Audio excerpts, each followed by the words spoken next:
liquidity. According to Central Bank of Nigeria (CBN), the local currency closed at 1,581 naira per dollar and close of trade on June's first business day, gaining 4.57 naira from the initial 1,586 naira per dollar. It also closed all this on Friday. Reports revealed that total inflows of Nigeria's foreign exchange market (NFEM) dropped to $1.4 billion last week compared to the previous last week's $4.42 billion. Despite the decline, EPI and non-bank corporates dominated inflow as EPIs contributed 32.02% of total inflows, while non-bank corporates contributed 29.49%. The CBN, however, accounted for 19.71% as exporters brought in 18.33%, while non-source accounted for the remaining 0.45%. Moving on. The Minister of State for Works, Bello Goronyo, has revealed that the Federal Road Maintenance Agency (FEMA) requires approximately 880 billion naira annually to maintain Nigeria's federal roads network.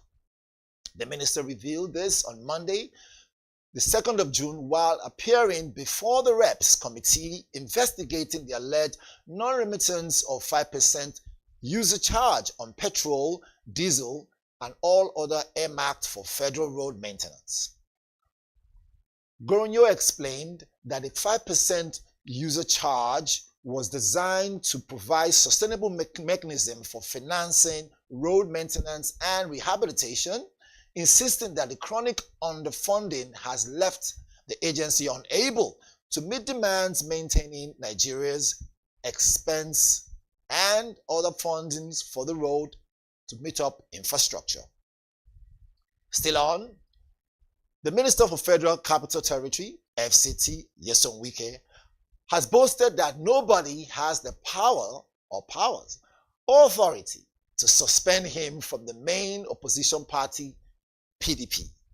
He says the immediate past governor of Rivers State revealed this while speaking with newsmen in Abuja on Monday, insisting that he is ready and of course cannot be chased away from the party he labored so hard to build. Wike, reacting to criticisms over his loyalty to the party following his romance with the ruling party, APC, says he remained one of the most consistent and hard-working members of the PDP.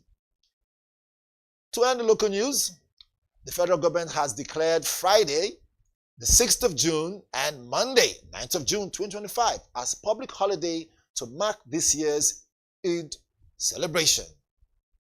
This was announced by the Minister of Interior, Olubunmi Tunji-Ojo, in a statement issued on behalf of the federal government on Monday. The minister congratulated all Muslims in Nigeria and diaspora on this occasion, urging that Umrah to continue to embody the spirit of sacrifice, obedience, and faith as demonstrated by Prophet Ibrahim. Tunji-Ojo also called on Nigerians to use the Eid period to pray for the peace, unity, and prosperity of the country. On the foreign scene, Microsoft founder Bill Gates says that most of his fortune will be spent on improving health and education service in Africa over the next 20 years. The 69-year-old revealed that by unleashing human potential through health and education, every country in Africa should be on the path to prosperity. Speaking in Ethiopia's capital, Addis Ababa, he also urged that Africans' young innovators to think about how to build artificial intelligence (AI), for this will help to improve the continent and its healthcare sector. Also, the second round of direct talks between Russia and Ukraine have ended without a major breakthrough and only a deal to swap more prisoners of war.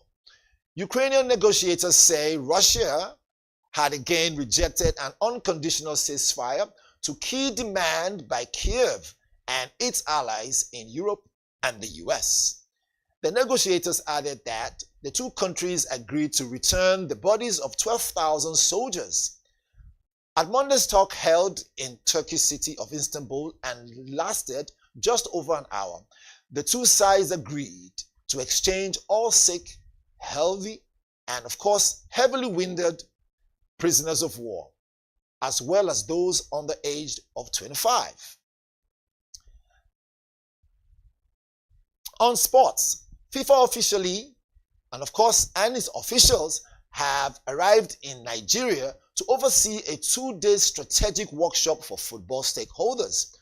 According to reports, the event, scheduled for June the 3rd and the 4th, aims to critically evaluate the management models of Nigeria's football clubs, leagues, and every other thing, including that of the total league itself, with focus on enhancing governance and structures, boosting commercial viability all through.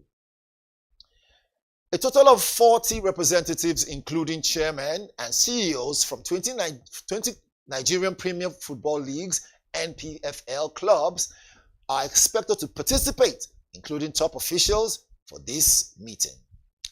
To end the news, about 79 people have been detained by French authorities as violence continues to disrupt Paris Saint-Germain's PSG. Celebrations of their historic Championship League title just took place.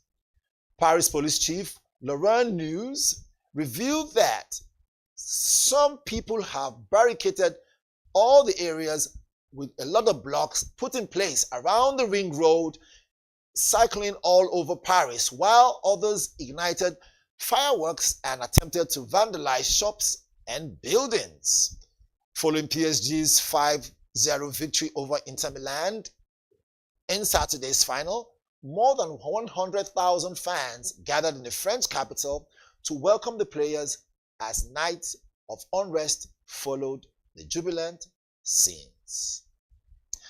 That does it this morning on BDTV Breakfast News. I am Onyeka Valentine. Up next, newspaper review. Don't go away.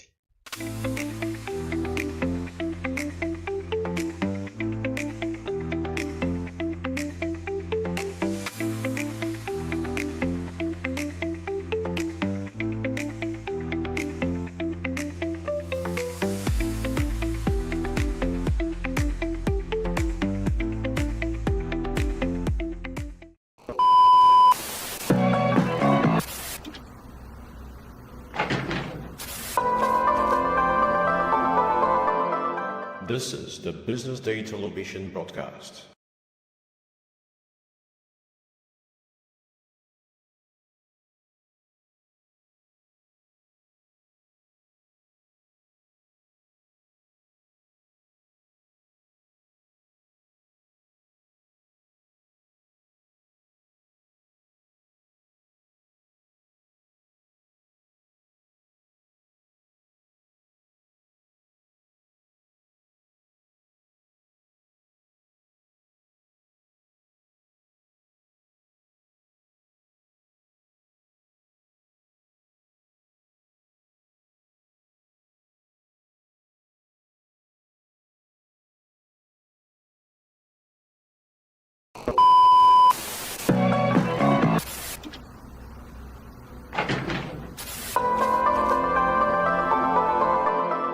This is the Business Day television broadcast. Attention business leaders. Want to make informed decisions? Join the ranks of the best with Premium Business Day. Access in-depth analysis and expert opinions to stay ahead. Subscribe now at premium.businessday.ng and unlock premium content. Plus, you get 50% off your first subscription. Don't miss out. Make smarter choices and seize new opportunities. Sign up now and elevate your business game. Visit premium.businessday.ng today.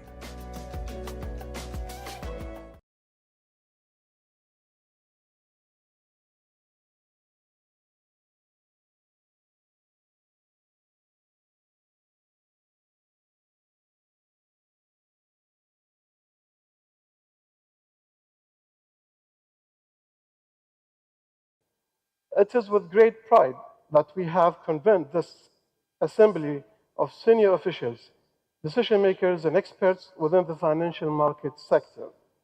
This gathering also includes a number of prominent figures and delegates from leading global and regional financial institutions. Your participation greatly enhances the significance of this conference and reaffirms our shared commitment to advancement of financial market structure and the strengthening of their function as an engine for sustainable economic development in the region. Ladies and gentlemen, this year's forum will be held under the highly significant theme, Shaping the Future, Financial Markets Infrastructure as a Catalyst for Transformation Economies. This theme reflects our deepest awareness of the rapid transformation taking place in the global economy and the role played by the financial market infrastructures in enabling economies and adopt innovative and achieve inclusive growth. I'm speaking on the subject, which was, I think, picked by Jallo, Africa and the Middle East repositioning in a rapidly evolving global economy. Historically, the Red Sea, the Indian Ocean have served as vital trade routes linking the Middle East and Africa and enhancing both cultural exchange and economic interdependence. Indeed, actually, if I recall as a young student, primary and secondary student, my notion and understanding of trade was not trade between Nigeria or Africa and the West, but actually trade between Nigeria and Africa and the Middle East. And the trade routes and the romance and the vibrancy and our understanding of how money was created, how wealth was built, was actually along the lines and the corridors of Africa and the Middle East. And so the case for cooperation is very compelling. We share the same challenges: security, food security, energy transition, infrastructure development. But however, together, I think we will be much more effective in addressing these challenges than on our own. And so by leveraging our complementary strengths and collaborating on the fact that we share challenges and therefore we have mutual interests, we can not only balance uni and bipolar influences, but also advocate for probably a more multipolar, more even, more balanced world. By pooling our resources and pooling our diplomatic efforts, I heard the Egyptian ambassador here, our regions can exert much more influence globally on decision making. And so 32 countries comprising 44 members and associates have united under the AMIDA banner, driven by a singular mission to enhance the safety, to enhance the efficiency, to enhance the performance of our capital markets. Well done. I want to demystify the subject of market infrastructure, the subject of what a CSD is for others. Who are others? The media, policymakers, market intermediaries, and so on. Because yours is a very technical function. And yes, it has fundamental important impact. But if you ask most people, why is a CSD important? Most people who actually have the power to do the things that will make a CSD relevant and important, either in our markets or they don't know. So today, your mission has never been more critical. Geopolitical realignments are reshaping global trade routes. Digital disruption is transforming the rules of settlement and custody, and capital is increasingly mobile and is seeking out the most robust and innovative platforms where it can work. So in this context, countries and businesses across Africa and the Middle East face both unprecedented challenges and extraordinary opportunity. As a matter of fact, we finally made it, and we are here today in Lagos, and we met almost on the first day to our main objectives. We've seen lots of collaborations among the members, but let's not forget that we are Lagos in Nigeria. There are lots of potential interests. We've seen and learned from NGX, which is a stock exchange, national stock exchange, and also we learned from CSCS about the latest technologies, about the latest development that have been made. So most of the members already entered into agreements, collaboration, exchange of knowledge, and today we think we will go back again to our countries and learn from this uh, uh, event, which is very important, and also the latest developments and achievements have been done in Nigeria, particularly on policymakers, regulations, marketplace, and as well as the clearinghouse, which is CSCS. Last but not least, we have also seen how the broker also interact in the market yesterday and today. We have also met few market participants. So yes, we'll go back and we learn a lot from what's happening in this area, particularly in Nigeria. So let's not forget that the more than 40 members among Africa and Middle East with a market, a huge number of market cap. So we've discussed internally on the cross-border transaction we have done among more than 10 members. We came up with a platform that is accessible by any members who enter to this. So today, let's say an investor in Nigeria who has a market set up with one of the local brokers, if they are interested in trading in any market across the African Middle East Association, they don't have to have a local access. So they can use the local broker to access any market, trade, settle, and that's it. So this was the main objective, and this was one of the dreams that we have ever thought of. And today it's up and running, and we are growing. As we started with 2 markets, today we are 10, so we are announcing as we go. I think one of the biggest challenges is around user education. Investing places a lot of responsibility on the part of investor to know what they are doing. Whether you have financial advisors or not, you still at an individual level need to understand what you're doing. So I think there's a lot of work that we can do around education. I also think there's a lot we can do around providing more investment opportunities to people that need them. There is a lot of asset classes and instruments that exist in the world today, and there's often a mismatch, both in terms of accessibility and the education on how to use that to people that it can maybe benefit the most. Some of the work that we're doing in Bamboo is trying to bridge that gap.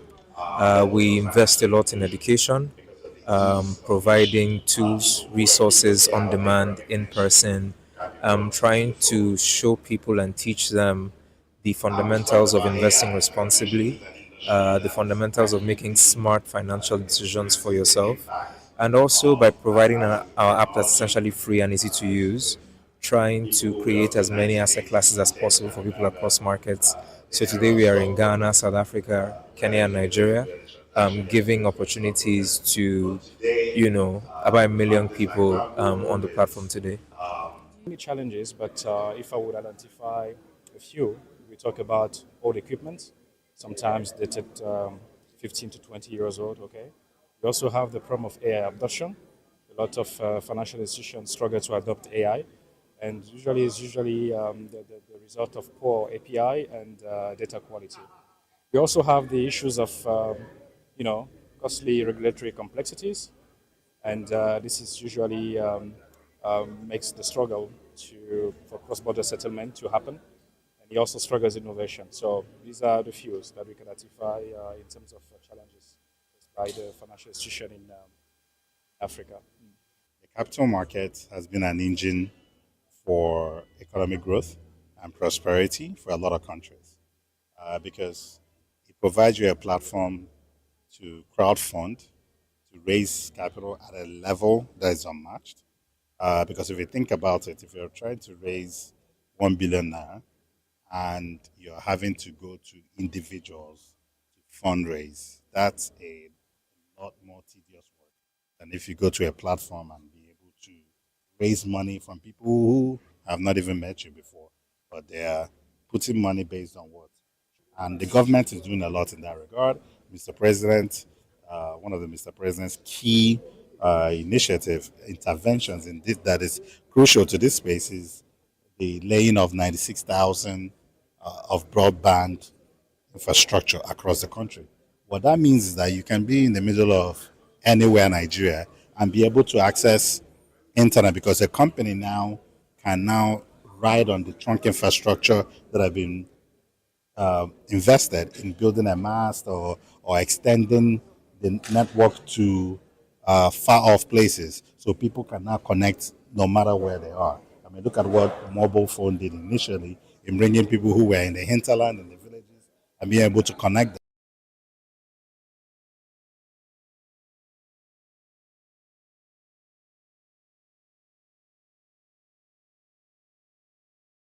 Welcome to the Business Day Future of Payment Conference 2025. The Business Day Future of Payments Conference 2025 brought together fintech experts at the 4 Points by Sheraton in Lagos, Nigeria on the 30th of April. The conference themed Fintech Evolution, Contactless Payments as the gateway to seamless transactions, had many stakeholders and professionals present during the occasion. The welcome address was delivered by Zebulon Agommo, BD Sunday editor, on behalf of the publisher Mr. Frank Aibogun. Today's theme, Fintech Evolution, Contactless Payments as the gateway to seamless transactions, speaks directly to the shift we are witnessing in the way people and businesses move money around. From the market stalls in Lagos to global e-commerce platforms, the demand for speed, safety, and simplicity is driving innovation like never before. In the keynote address, Mr. Ugo Obasi, Executive Director at Afrigo, spoke on the history and evolution of contactless payments and its aim to strengthening the financial sector and economic growth. Fraud has become a major concern globally. In our domestic market, lack of authentication for smaller transactions in contactless payments could raise additional concerns for users. So we hear stories of, when I tap my card on a machine, or somebody takes your card, or even you pass, and a reader or a device with a reader can take your money even in your pockets.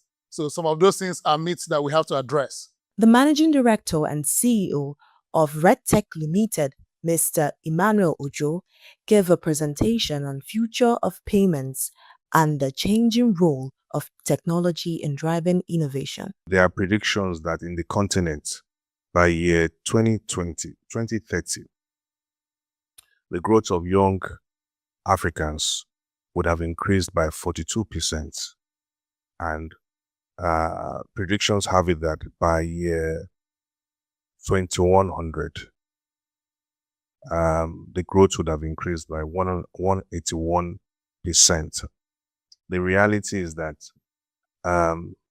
digital payments are mostly powered by younger folks, because younger folks are more inquisitive and they have the tendency to like to drive innovation. So we believe that in the continent will significantly benefit from the youths going forward. The program moved to a panel discussion on the next evolution of digital payments and contactless payments, with opportunities for questions and answers from the fintech experts. Nigeria is a very peculiar market. Our current demographics, about 18 to 45, about 70% of our population lie between the ages of 18 and 45 years. So what that means is you're going to see a significant adoption of new and emerging technologies in this market, perhaps even more than any other market you look at in the Africa region, right? Look at what's happening in crypto. Nigeria is the number 2 market globally, not in Africa, right? Globally, as it pertains with crypto adoption and utilizing it for payments, only second to India, more than other Western nations and all of that. And the same thing you get, even if it were to be with autonomous vehicles or self-driving vehicles, people will tell you the same thing, that are you sure we can trust it? But I disagree. I don't think that's the issue. In 2023, CBN has issued the guidelines for contactless payments. In 2021, I think, or 2020, CBN also released a framework for QR code acceptance and payments. So what we need from a legal perspective, which we didn't used to have in relation to in the earlier days of fintech adoption and the uprise, we have that now for contactless. So I don't think that the issues, and if you listen to Mr. Ojo's presentation and Mr. Obasi, I don't really think the issues holding us back are legal or regulatory. I think the framework is there. It's for the market participants to now use them. I must appreciate the coordinator of today, Business Day. I salute them. It's obviously a recognizable brand in the media space.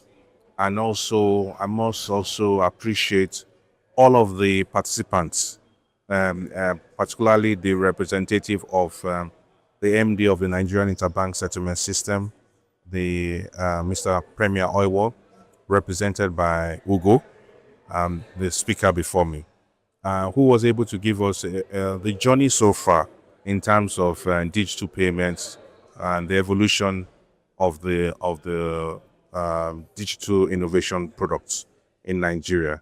I was able to also leverage some of the information shared in his presentation to also let us know that it's a gradual progress that we're going to realize in contactless payment. Based on the persona of consumers, essentially, they tend to react to change. This is expected. So it's going to be, the progress in contactless payment is going to be gradual. As I mentioned, it might be best to look for a niche in deploying contactless payments. And that niche essentially would ensure that maximum security experience, whereby even if your credentials has been compromised as a consumer.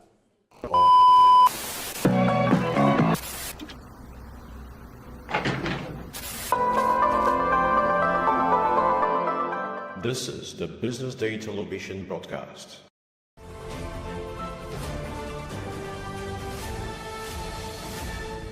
You are watching Business Day television.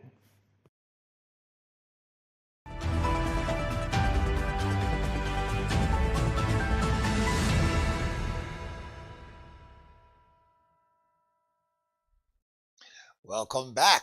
This is the newspapers review, like I did promise you guys, and of course right here on BDTV Breakfast Show, where we explore top headlines on the front page of our dailies. I am Onyeka Valentine, and of course joining me is Mr. Mohammed Akanji. Mohammed, how are we? Very well, thank you very much. Great stuff. How was the night? Well, can't complain. I've seen you since over the weekend. How was the weekend? I will tell you more. Let me tease papers first. Thank you very much for having me. It's my pleasure. Right. Being here. Most definitely. Thank you very much. All right. So Mohammed is with us. We're talking about what's happened in the Business Day newspaper, starting with recapitalization, creating shake-up that looms as only 10% of BDCs comply. And of course, rising offtakes drives Nigeria's gas export to 15-month high.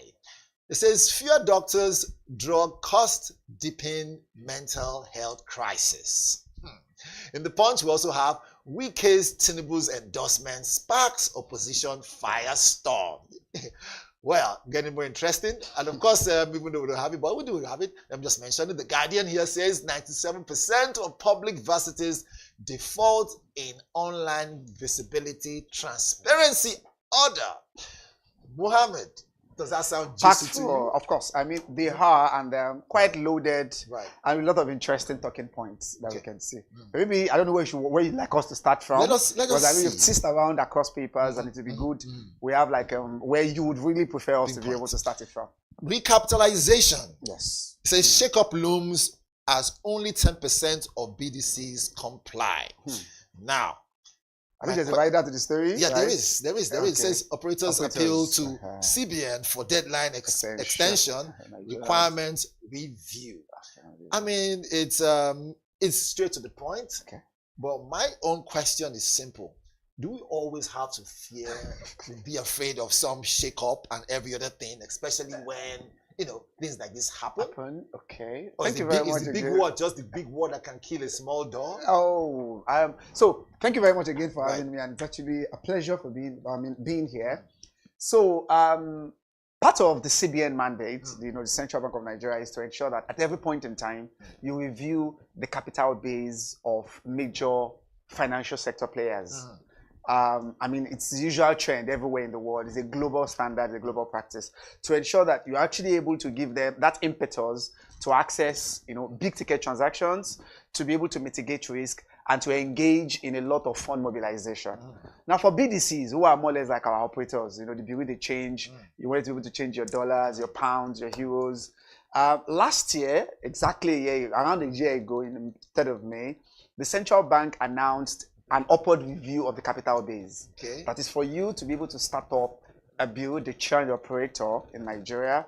At least the minimum, just 2 tiers, tier 1 and tier 2. You required about 2 billion for the tier 1 services, and you require like about 500 million as the minimum capital base for you to be able to begin your business operation. And that was what the central bank announced.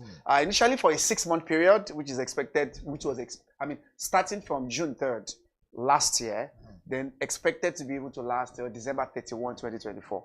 But it was because of, pleads here and there, concerns here and there, many of them are not able to meet up, that the central bank extended it for another 6 months. Another 6 months. Which is going to last today, unfortunately. That's what I'm saying. December 2024 was the initial expiration period. But the next 6 months, I don't know if I can say fortunately or unfortunately, is coming to a close. Exactly a year ago from last year was when the announcement was made. But the report there was showing that only 10%, and that's what you have seen, of the BDCs, that like about 1,500 to 2,000 of them that are on the record of the central bank. But only just 10% of them have been able to meet up the obligation. And that is where around shake-up will be. Will they merge, just like what banks will do? If banks are able to meet up, you'll be able to merge together to ensure that I can raise this. Because just like I said, it's a tiering system. So they have a tier 1 and tier 2. For you to operate in the tier 1 license category, you need 2 billion naira as a minimum capital base. Now, how many people do have 2 billion naira? It is a business anyway. And so the question now would be, are they being victimized? No. As I said, it's a global standard in terms of capitalization. Okay. Because don't forget, these are people that actually be able to deal with exchange, money exchange, dollars to naira, pounds to naira. So you needed to be able to start up the business. Because for you to be able to even have access to international IMTs, as we call them, international transfer operators, to have international access to international transactions, certain minimum requirement is needed.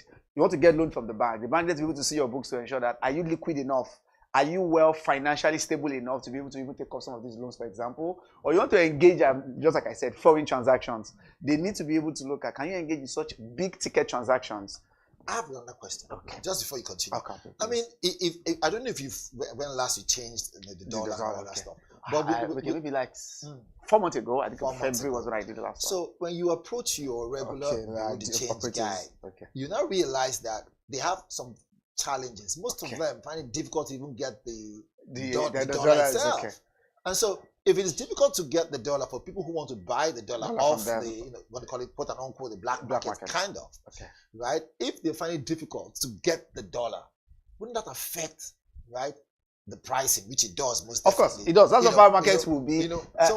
So it does, but the thing is, remember, because sorry to cut you, because if that happens, it means that for the federal government to now say, I might be wrong, but again, look at it. For the federal government to now say, we are giving you this period as a deadline, would you send, your soldiers to, well, I won't call them soldiers, but we send your I mean, of course, it's just the narrative, the cliche without properly. So that's it's my point. not. So if they are bringing in some huge revenue through their small below the change thing, but remember, not to the government, it's to themselves. That's another thing. But one way or the other, once the dollar moves, back and forth, some form of money somewhere goes to the government, isn't it so? Of course, maybe in terms of taxes. Exactly. And then, but just I'm saying, I think I just wanted to be able to bottleneck them with the deadline? No, the bottleneck is not deadline. Is just like I said, I think there are two things here, and that's just another kettle of fish entirely. About dollar liquidity. Do they have access to the? All right. You want to set up the business. It's a business you want to set up. Remember that you want to set up a business because this is a risk-adjusted business venture where anybody cannot just. So because if it is that case, a pure seller can just wake up tomorrow and say, "I have opened up a deal with change. Bring your dollars and I'll be exchanging it." And next thing you just go to him and said, "Please, I have $5,000," and he was looking at money. You cannot be able to meet up. You understand? So it's just like a capital base. You understand? You want to set up a bank, for example. More or less like the gate system. Exactly. So that you have something to say, okay, you want to start up this business. This is what you require to start it up. I mean, that is what is exactly the condition here. So before now, it is less than, I think before now it was around 500 million. But it was now jacked up to start this business because of what, just like you were saying, about liquidity issues and because of integrity issues and some other things that's actually involved in that space. This is the minimum amount that you require to start up 2 billion now, as I said, for tier 1. Okay. I mean, that is the new requirement, that's the capitalization. You needed 2 billion to start up the business. And if it's in tier 2 system, you require 500 million. So because that's no small money. Maybe for tier 2. For an entrepreneur. Okay. Small money? That's no small money. Okay, no small money. I thought you said it's small money. No, that's okay. Because of course it's not small money, as you can see. Only 10% of the 1,500 registered in the central bank have actually been able to meet this up. And the implication of that can be massive. In fact, the chairman, just to be able to hand it on the final analysis, the chairman over the weekend was actually saying that if the deadline stands, if they eventually be able to go through today, more than 3 million direct and indirect families will be affected. Well, you understand? One way or the other, and just like I said, they are also actually begging central bank to maybe consider another extension. Maybe it's extended, Valentine. Who knows? Maybe Cardoso will have a great night's sleep and wake up one morning and say, you know what? Let's leave it indefinitely. Oh my! You think I don't think it will be. But maybe another 6 months can actually be another 3 months. Indefinitely. Like we always say in this country, let us pray. All right. In the spirit of prayers, one here says rising offtake, right, drives Nigeria's gas export to 15 months high. Says Nigeria's natural gas export sector has recorded a milestone with volumes reaching their highest level in 15 months. This surge, driven by renewed international demand and strategic utilization of Nigeria's vast gas reserves, is reinforcing the country's status as a key player in the global energy market. According to data from Nigerian Upstream Petroleum Regulatory Commission, NUPRC. Mohammed, do you think this is spelling boom or? I mean, it's all shades of boom. Are you sure? BOOM. Sorry, I mean, it's not because it is our business day, right? No, it is. I mean, NUPRC too were boasting of it anyway. You know what I'm saying? Right. NUPRC, which is the government agency in charge of our, gas deposit, gas reserves that we have. And remember the government drive towards switching to renewable. Of course, which is a global thing which now. It's a global demand. It's a global drive. Thanks to the global warming that is that is actually hitting. Which means hard. Fossil fuel, which is our oil and gas, in the next 10 that's years, why we're looking at. There's going to be a market for it. Now we have lithium, isn't it? Yes. No, we have lithium, and we have lithium. But remember, lithium is. We have the commercial quantity, but if you look at the value relative to the global space, we're talking about $800 million. But oil and gas thing, fossil fuel, just like I mentioned, fossil fuel is another thing. But the U.S. attention, especially the new president in the U.S., has made us be able to believe that fossil fuel is not going anywhere. And you see the way he has ramped up production of fossil fuel. I mean, that is another thing. He's a climate change critic. He's a denier of that. He never believed in it. He believes it's an ox that is just being planted by some superpowers to ensure that they'll be able to achieve their own economic agenda. Do you think they succeed? That's what I'm talking about his belief. I'm talking about Donald Trump anyway. All right. And that's why he pulled out US from the Paris Accord, the climate conference, the COP agreement, and said, no, we're not going to be part of this. America should keep drilling oil, and he was talking about that. But I'm sure going back to this, do you think his plan is to just make his billionaire friends more rich? Perhaps, maybe, because you never know. Donald Trump comes a lot of surprises. Anything can actually come up. In fact, yesterday was reported about the way they've tried to be able to monetize the White House, like turning the White House into a kind of a sightseeing tourism venture where we just go in, we made payments. I think New York Times was actually reporting on. I was actually reading in terms of making the place as. But the man can actually be just like you said.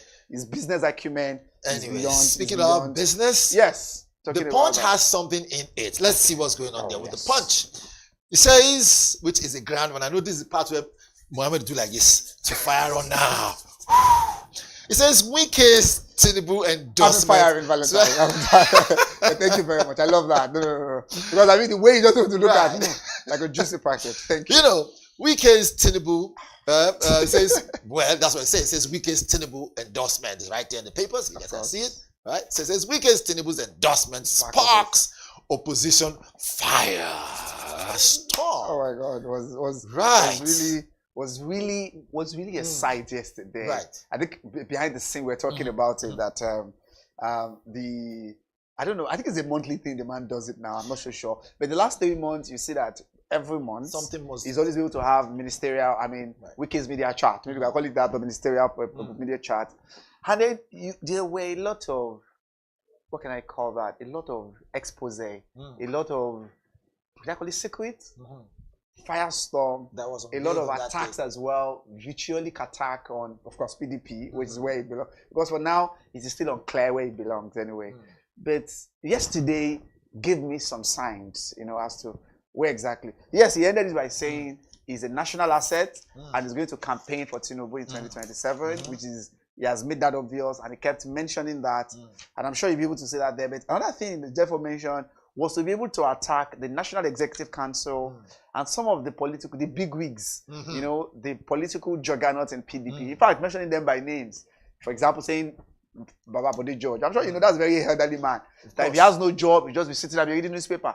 And then come down here, attack this governor, talk about the G5, talk about... So, was really, I'm sure it sent them into an overdrive. Of course. I mean, if you look at it, it says during a media chat on Monday in Abuja, Wike described himself as a key national asset in helping Tinubu win the 2027 election. And it goes on to say the former Rivers State governor also insisted he was not involved in any anti-party activities and challenged the PDP to suspend him if they believe otherwise. He has committed. And that's why I don't think I is that not too direct? Apart from being direct, so Valentine, how will you be able to characterize this? Right. You claim you are in our party. But you're doing the biddings of the opposition. Is that not anti-party enough? Maybe you have to define anti-party within the context again. I feel so. Is that not like evident enough? Carpeting, but on a subtle way. So, and he said, no, that's not. He's not engaging in anti-party. He's still there. Two, attacking people within the party. You understand? Right. Is that not enough to say that this is anti-party in its structure? Because even if you see the PDP themselves failed, Omar Damagum, the acting chairman, when the issue of the ground rent started, he failed to even be able to mention, he couldn't mention his name. Right. He was just addressing the federal government, it was the Wike as a minister of FCT through the Federal Capital Territory Authority that sealed the building of the PDP. So something is really, really going on there. But one for the final analysis that I think he pointed out to me there was the impending implosion of the party that's been predicted. I'm sure you've seen political analysts, you've seen watchers, and you've seen public affair commentators saying this party will implode before 20. I'm talking about PDP. Before the implosion. But he said the party will definitely remain. I'm going to ask him because based on what they're doing now and the way the party is actually scattered here and there, they couldn't get their house in order. I'm sure one of the stories you have there was in Lagos State as well. Till now, election of, what's it called? Local government election. I'm just about Lagos, for example. It's just like less than a month plus away, July 12th. And PDP is still battling, settling their candidates for the election. I'm just trying to tell you the problem that they have. On that note, let them keep settling what they have to settle. Let's hope nobody's, family members. But you know the problem with Valentine, sorry. So the problem we're still saying here is maybe directly or indirectly, the issue of one party state is becoming a reality. I don't know. Well, or if not, maybe not by the books, the Joe way, you will also be able to give a seamless ride to APC maybe into presidency in 2027. Or is this a case of Ajip? Okay, any government in power. Any government in power. Okay. All right. Where PDP could not be able to get that. This is a very big party. What that acronym is, let them know. Of course, any government in power, they want to follow through. We're not talking about the oil company battle. This is a different thing. This one is a political talent, of course. All right, so just before we go, it says here, FG estimates 88, I take it again, FG estimates 880 billion naira yearly for road maintenance. Although we took this during the news, but again, is this money, is this realistic? And I also see in the papers so the farmer guy actually complains that 5% of of the revenue that's supposed to come to them to enable them, yes. Maintain the roads. Yes, work on the roads, but one or the other, it's not coming to them. Exactly. Yes, and so that could spell a big problem because the roads will remain, unmaintained. Meaning to say, the roads become dangerous. Damaged. Do we see this as, I don't know, an immediate thing to jump into? Because bad roads equals people's lives. Of course, at stake. And so he says they need, FG estimates 880 billion naira yearly. Okay. My question now is this. Is it every year they will spend this money to fix one road? Don't forget, it's only federal road. No, not one road. Okay, all the federal road network. So the Minister of State for Works, Mr. Mohammed Goroyo, I think was in the Senate, House of Reps panel yesterday. That was where you actually be able to make that proposition that how much was actually needed to be able to maintain the current state. I mean, the current road that is actually available to the federal government is to the tune of about 880 billion naira. And that is actually what he said was actually required for them to be able to maintain all those. The Minister of State for Works. But at the same time, the managing director of FEMA, and I think that's what you actually be able to allude to, Chukwuemeka Abase as well, also disclosed that one of the ways to be able to generate a larger chunk of this should be to toll the roads. If you toll them, that allows them to constantly be able to maintain the road and make them available for. But I'm sure it is still something that the federal government is still battling with to be able to solve. Well, the problem with in that regard to be able to solve in terms of getting enough revenue. And we see most of the roads that the concrete roads they're talking about now, people are complaining about 2, 3, 6 months down the line or 8 months down the line. They started seeing some pockets of issues arising from the road just within 8 months anyway. So the first is, even those the roads that they are doing now, how quality, what's the level of quality, you understand, about them? Are they using the right materials to be able to do them?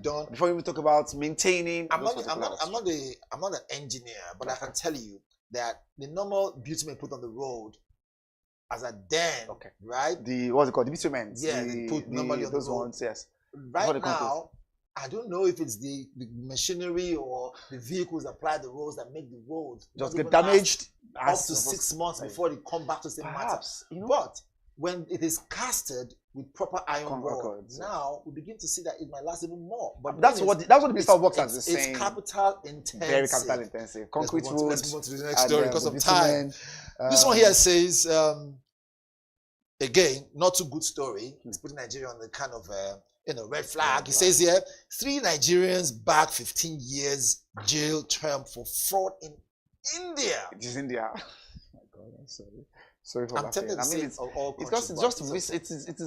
it's just I'm actually just be able to express these and the way, just like you said, projecting the country in bad light and in bad image. And you've seen that the way they tend to be able to flag Nigerians, especially maybe able to give us a little bit of a content. So he says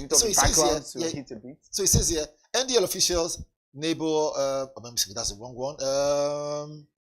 3 Nigerians. Page what? Okay, I'm not sure. That's page 4. So that's it. It says 3 Nigerians. That's it. It says 3 members of Nigerian cyber fraud syndicate have each been sentenced to 5 years in India. In other words, they left in Indian prison after a court found them guilty of defrauding a female teacher through an online scam. Here we go again, painting us in the bad light. And remember, they're there in India. I'm sure they will to mention about them. Online scam is another issue. A big issue for the country. And I would like you to be able to take this. I don't know. Maybe it's so this one, right before we go, the political stories there in Lagos, local government elections.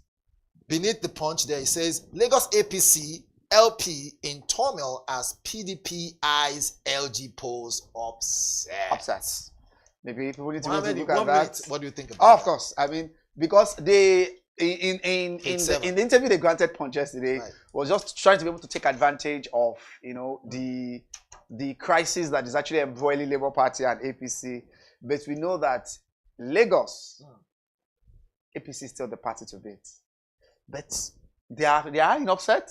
Before we go, one question. Will PDP ever mount the State House in Lagos? Hey, That is a. I mean, A you're really, question really for putting me another under day. the bus. Of course, Mohammed? really, really able to throw you under the bus. I mean, I'm sure it's like it would take a camel to pass through the eye of the needle for that to happen. But you never So know. they have a, of course, anything Like can they happen. say, never say never in never. politics. Mohammed, Anything can just happen it tomorrow. was nice having you as usual. Thank you very much for having me. In case you guys don't know, he has been always, put this way, he's always ready to make it happen, and he has always been. Thank you very much. I'm really glad to be able to do. Thank you. Mohammed, another thing before we go. Okay. Celebrations around the corner. Are we all coming to your house for some ram? Do you know how much? Oh my God! In fact, I was there yesterday to be able to price ram. Right. And it is. But hopefully, I'm going back there today. Okay. But the price was, let's say, 2 times of what it was, 3 times of what it was last year. I'm serious. I'm saying, so let me just give you an idea. At this last year, I was still able to be able to get a more than 30,000, 150,000 last year. But now it is almost double, 3 times that amount. And it was crazy. I just have to leave there yesterday. But I'll come back another time. But that will not stop me from eating 3 times when I come to your house. All right, thank you guys so much. It has been wonderful having Mr. Mohammed, our in-house analyst. Of course, we dealt with the Punch and Business Day, giving you all the juicy stories, and of course, most definitely making you see what's happening in the country. My name is still Onyeka Valentine. Don't go away. Be right back.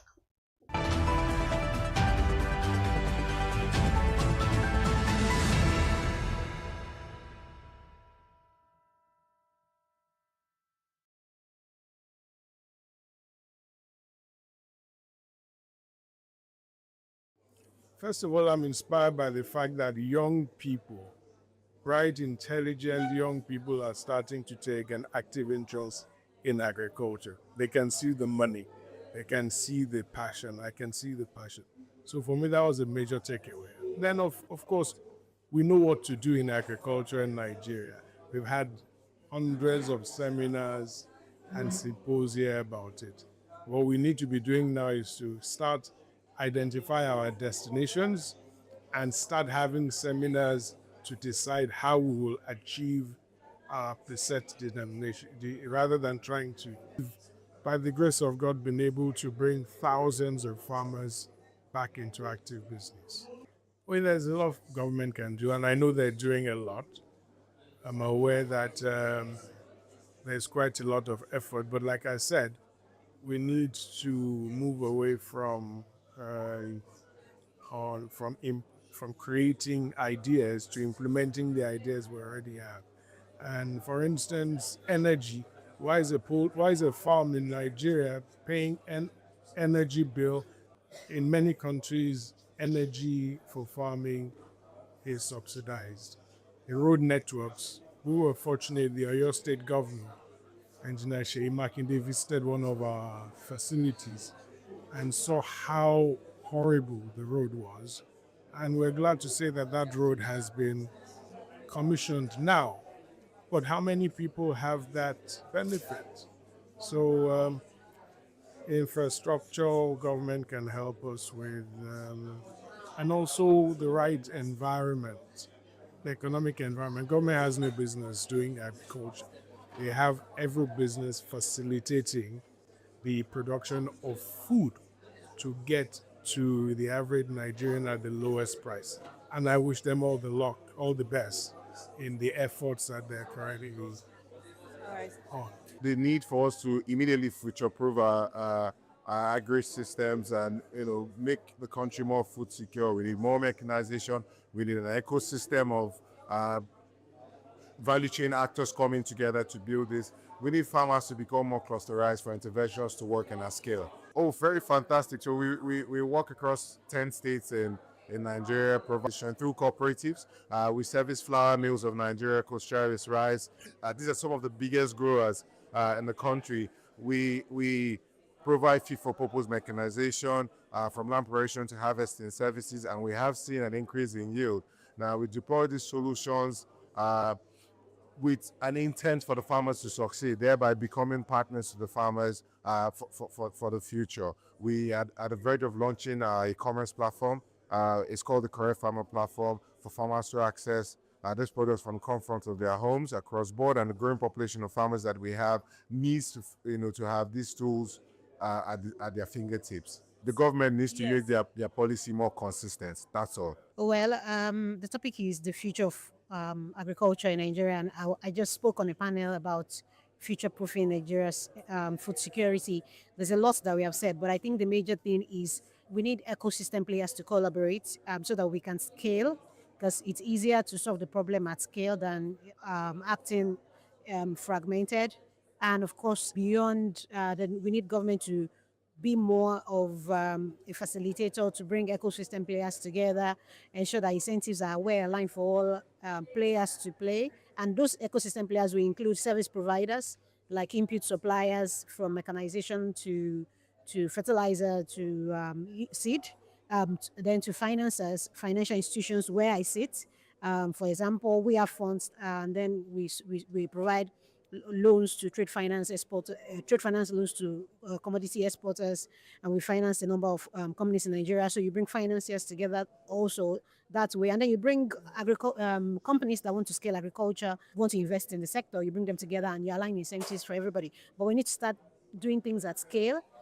We need to collaborate, because to really solve the problem, we need to have like an integrated systems approach, so that we can truly handle the problem from farm to table. I mean, it's a broad question. That like I said, agribusiness is a complex system. So I can't prescribe 1 or 2, 3 actionable steps. The first is different players need to understand what their role is. And government needs to use their power in the most effective way. That's the first. So what's the best way for them to use their power? I think that is to bring players to the table, align incentives for all of them, and then ensure that it's implemented. So you bring farmers, you bring commercial investors, you bring financiers, you bring input suppliers, and then you find the right incentives, the right partners, development partners, and you ensure that that's implemented, right? That's one, but it's a complex problem. So there's so many. There'll probably be a list of 100 things to be done. But the fact is, we can't solve the problem the way we are right now, because we're fragmented. Most of the things we have is wasting. So we need a systems approach. In that systems approach, government's role is to facilitate, bring every important stakeholder to the table. And the third is, we then need to, all of those players need to take their part as financiers and investors, as service providers, as agriculture and agribusiness companies, and solve their own part of the problem. For us, starting with especially when we talk about cluster, especially for agriculture, we are ensuring that our rice farmers are in clusters. So right now, we have in Lagos a cluster of farms of about 1,000 hectares that is going to go into rice cultivation. We have 500 in Igua, which is in Ogun State. So we're having a cluster of farmers so that we can leverage on technology. Particularly, we're in talk with the drone producers for agro-input production, so that we can reduce the cost of production and invariably the cost of output. Yes, there's tractor on the go, and particularly again for the rice farmers, we're actually making provisions for technology to serve them and input to serve them in their clusters that we have created. They're already live, so you just need to be in those groups.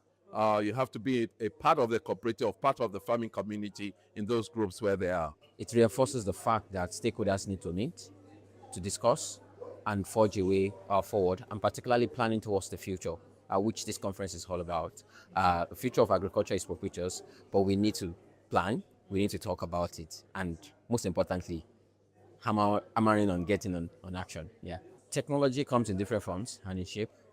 For us at Integrated Area Precision, we are providing farmers with precision agriculture solutions, such as drone technology services for spraying, planting of seed, application of fertilizers, something like end-to-end, also helping them to detect pests and diseases early as possible. So our farmers, first of all, must have an open mindset to adopt, right? Accept and adopt this technology. And we can put from different stakeholders, we can put together models that can allow our farmers to be able to access this technology at scale.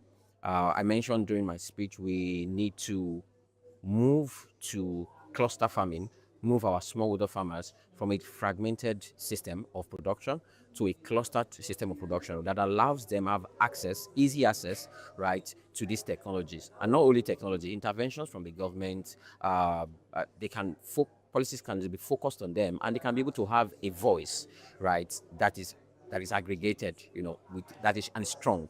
So, and with that, I believe that we can be able to have access to technology. And of course, we cannot put away the fact that funding is important, right? So we can come together to create a model that allows these farmers not only acquire this technology, but the goal is for them to have access, either through services or through other models. Yeah. Well, I would say that the government is an enabler.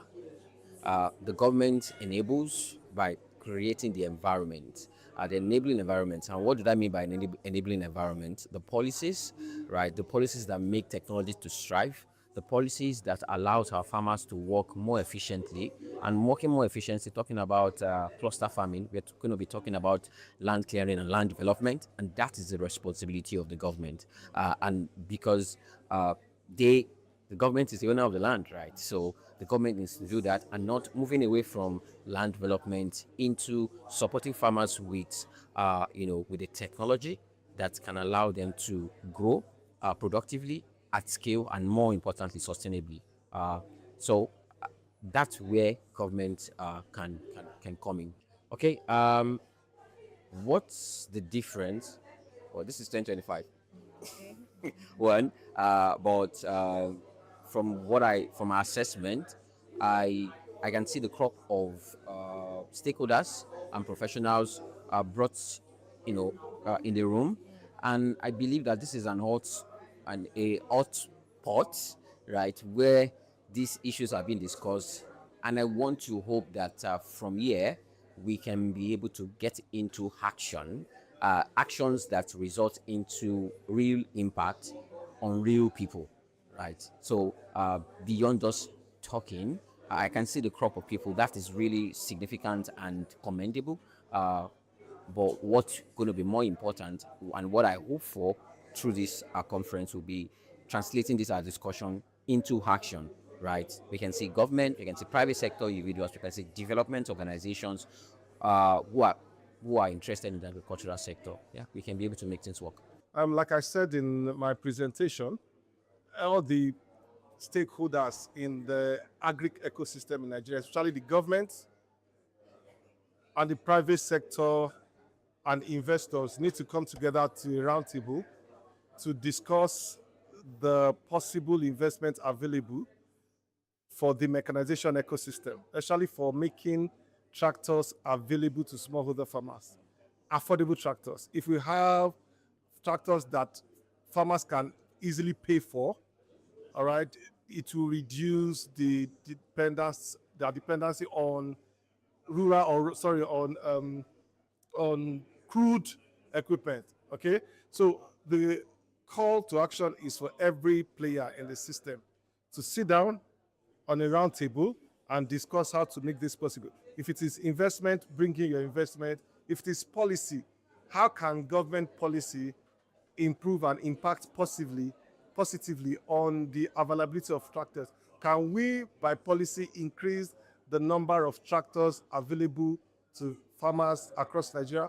Can we, by policy, reduce the costs of tractors currently? So I think that is with the various stakeholders and the powers that be to make sure that tractors are everywhere for smallholder farmers. Yeah, and I think that's the way to go. With what we currently have, even imported tractors are not enough. Right, there's a huge deficit of almost about 200,000 tractors in Nigeria. We can make that up. We can make up that number by fabricating locally, by supporting local fabricators. I don't think we have up to 5 firms or companies fabricating currently in Nigeria. We can increase the number of local fabricators. We can make funds available to them to be able to include. We can develop markets for them. We can help them with demand. We can help them with all sort of their capacity to be able to adequately fabricate and manufacture and release these tractors to the farming population to enable everybody have at least enough tractors to farm their land. We provide technology services connecting farmers to owners of tractors, number one. We also work in policy, working with the government to see how, through the impact of policy, we can reduce drastically the effect of the economy on fabricators and manufacturers and importers of tractors. Right. Number three, we collaborate. We work with every interested private sector player, public sector player, and farmer groups to understand the various challenges and how to play our role in reducing the problems. Yeah, it's definitely a limitation because, again, like I said at the presentation, if farmlands are scattered everywhere, it's almost impossible for any owner of tractor to make their tractors available. All right. So how do we start clustering farmers? How do we start bringing them together? How do we make it possible for a particular, for instance, a particular 200 hectares or 1,000 hectares? Yeah. How do we make it possible for farmers to actually cultivate together? Right. How do we build a farming community? Okay, so that when a tractor hits that community, the owner is able to till about 1,000 hectares or even 500 hectares or 2,000 hectares, right, without moving out of that community. So clustering is the way to go. Developing farming communities is the way to go. My major takeaway from this event is that if, again, all the stakeholders can collaborate and they mean it, it's possible to make Nigeria so food secure. So I think number one, it's a myth to say that we don't have farmers in Lagos. In the last 6 months, 9 months to 1 year, we in the Ministry of Agriculture and Food Systems, we've been on farm tours, moving around various farms in the 3 agricultural zones of Lagos in Badagry, Ikorodu, and Ekpe areas. Maybe we don't have as many vegetable or crop farmers as you have in other parts of the country because our farmers are more focused on poultry, livestock, piggery, and aquaculture. So they are also farmers. And then you have the artisanal fishermen as well. But we do have farmers indeed in Lagos.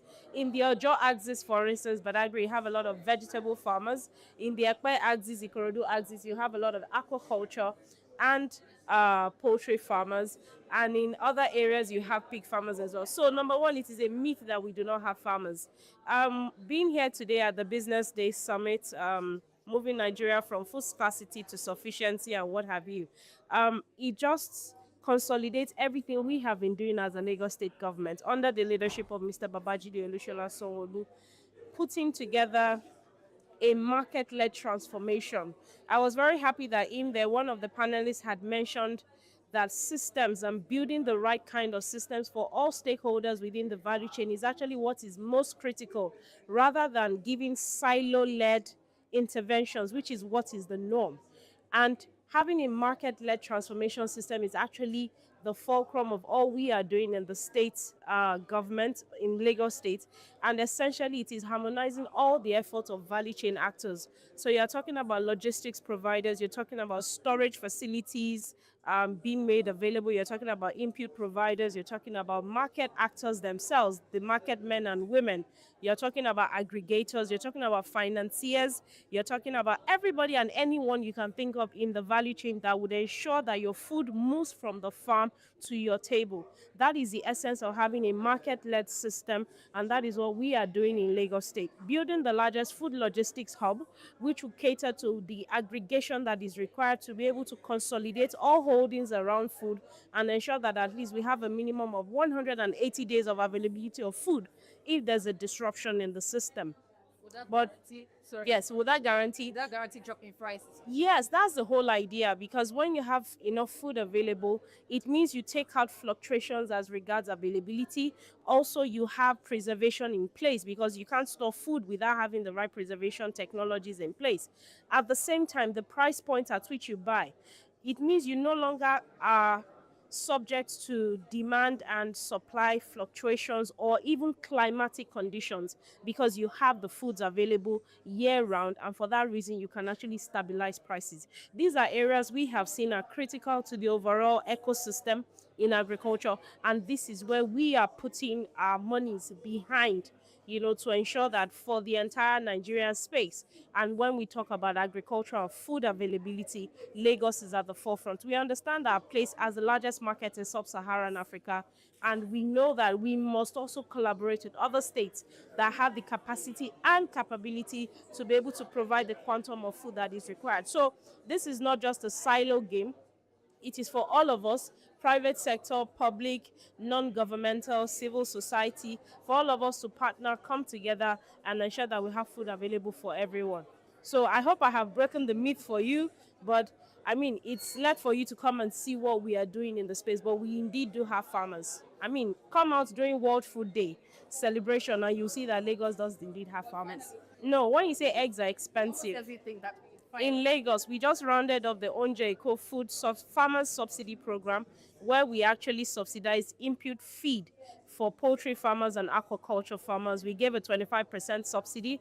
We worked with the likes of Olam and with the likes of Animal Care in ensuring that the farmers got the feed also directly from the manufacturers themselves. And that was able to help bring down the cost of eggs and the cost of chicken and the cost of even fish. Right now, as I speak to you, at one of our facilities, which is the middle level hub at Mushi Idiro, that's a fresh food hub, egg is sold at the lowest price in the state. And when I'm talking about eggs, I'm talking about the largest sized eggs, and a crate is going for 5,300, whereas in other parts of the state we have eggs going for about 6,000 to 6,500 naira. The same thing is happening for many other products, and these are things that we are working on as a state government to say when we have specific locations, when we have facilities that can be controlled in terms of quality, in terms of accessibility by the farmers themselves, where you negate the middlemen, then consumers will be able to access food at lower prices, and government will also be able to intervene properly and ensure that in terms of subsidies, in terms of interventions, it is going straight from government to the consumer, taking out the middleman in the whole space. My major takeaways from this event would be that, number one, we have actors who are really practicing within the space. And when I say actors, you're talking about from farmers themselves to those who are in the finance sector. And these are people who truly are catering to the people within the space, so they know what they're talking about. Number two, I'm very happy, again, like I mentioned earlier, it is a systemic solution that must be adopted. And a systemic solution means we cannot work in silos. We must cater to the issues surrounding logistics. We must cater to the issues surrounding storage. We must cater to the issues surrounding credit and finance and insurance and financial accessibility. We must cater to production itself. We must cater to climatic issues regarding ESG and what have you. We must cater to water resources even being made available. So when you put all of this together in one full basket, and solutions are tailored to each and every one of them, but in congruence with one another, then we'll start to have the right kind of solutions to the entire problem. The bottom line at the end of the day is food availability. What is food availability? It is when food is made available at the right price, in the right quantity, at the right time, to the right consumers. And this is where markets also come in. Markets help to harmonize all of these efforts together. And for you and I, that comes up to us in the form of pricing and in the form of the freshness and wholeness of the food. So this is what we are doing in Lagos State Government, and I'm very happy that what Business Day is doing here today, it just harmonizes for us all of our efforts in the last couple of years. As Jovren Grow, we own 48,000 metric ton cocoa processing plants in Nigeria, which make us the largest indigenous cocoa processing plants in Nigeria and second largest indigenous cocoa processing plants in Africa. So as a group, we encourage value addition, and that is why we are into value addition, adding value to our commodity. So as a group in John Vane Group, we have some of our subsidiaries that are adding value to our commodities, such as cocoa processing. So in John Vane Industries, what we do is we process cocoa bean into cocoa butter, cocoa cake, cocoa powder, which are also served as raw material for some organization. And as a processing company, we also process cashew into some other derivative under the authority of our other subsidiary, Noble Eagle. We also process sesame, We process soybean into soybean oil. We process paddy rice into polished rice.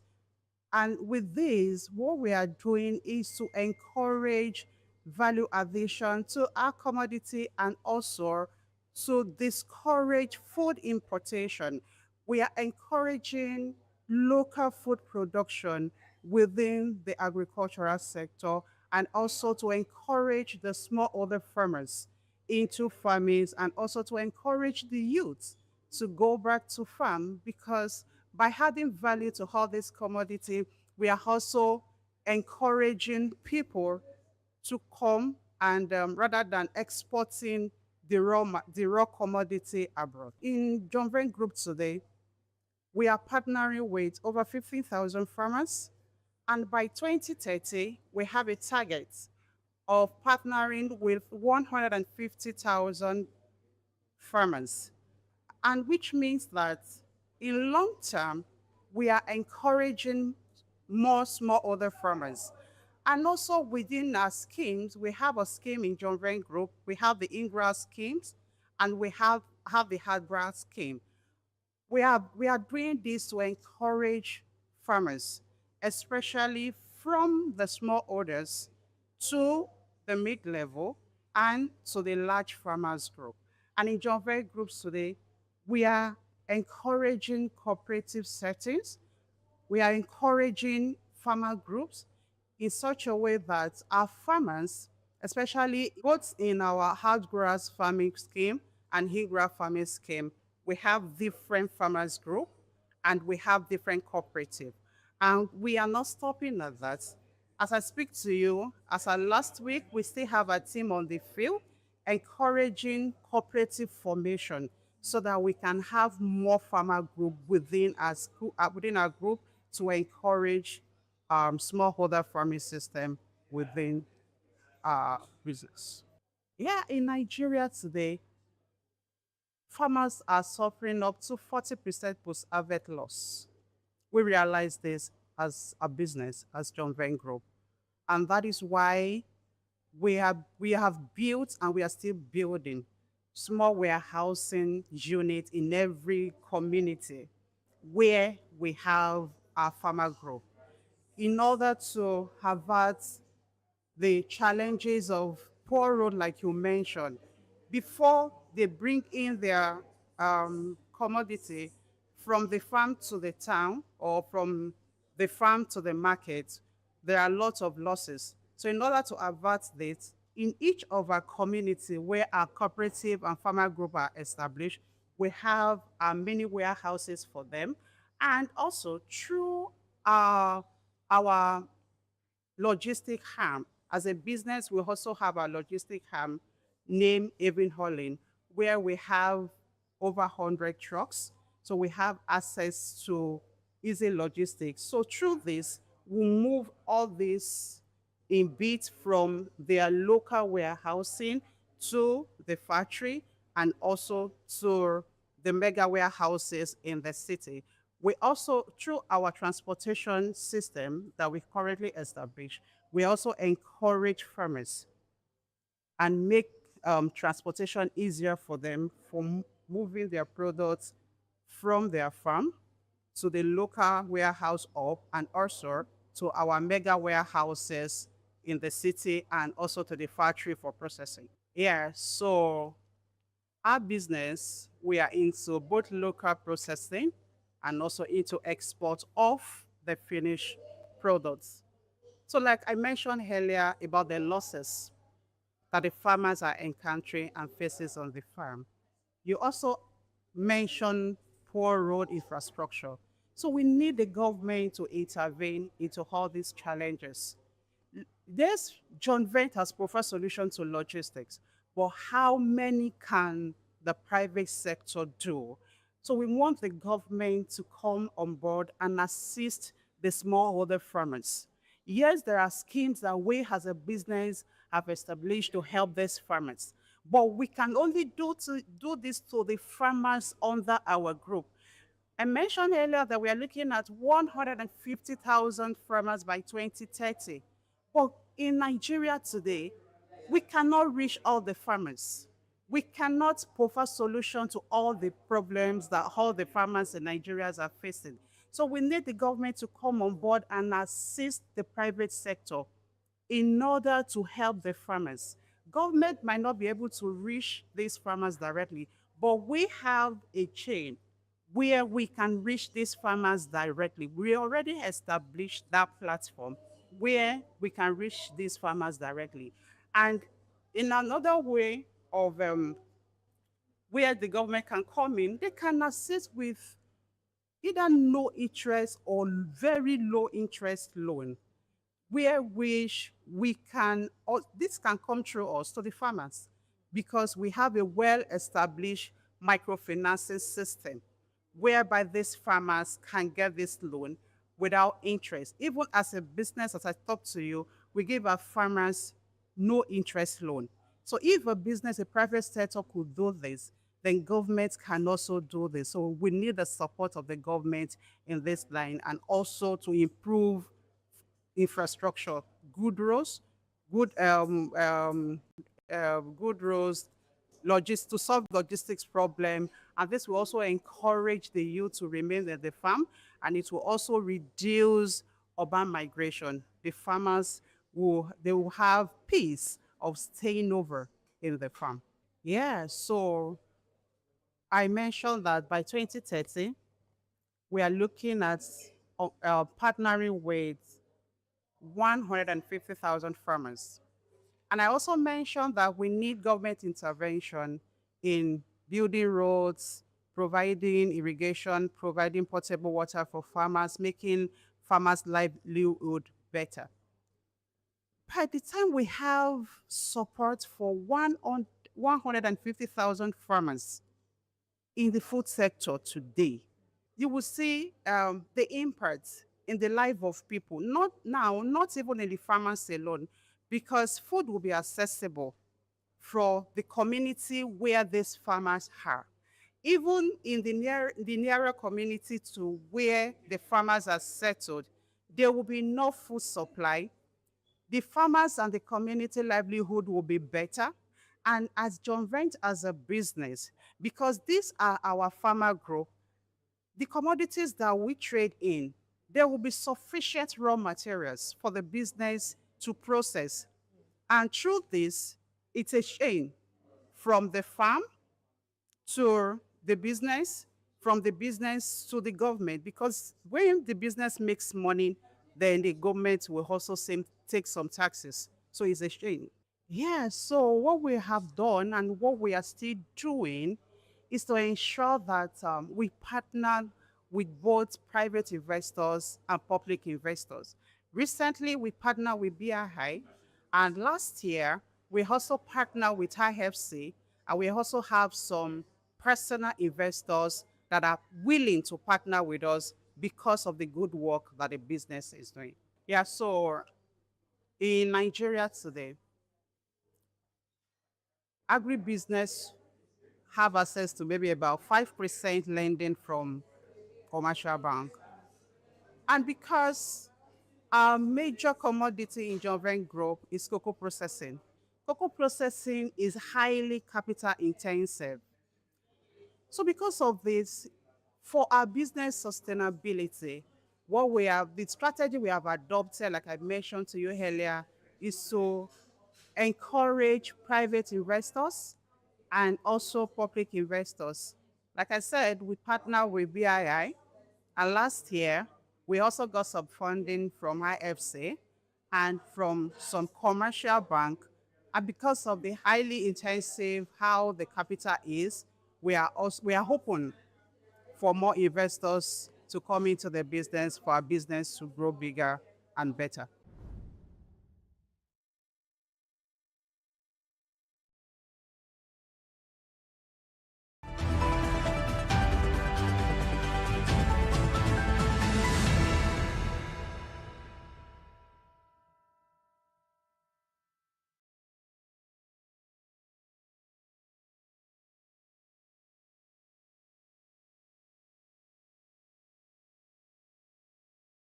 I think essential thing is for the regulations to kind of streamline processes. So when I mean streamline processes, right?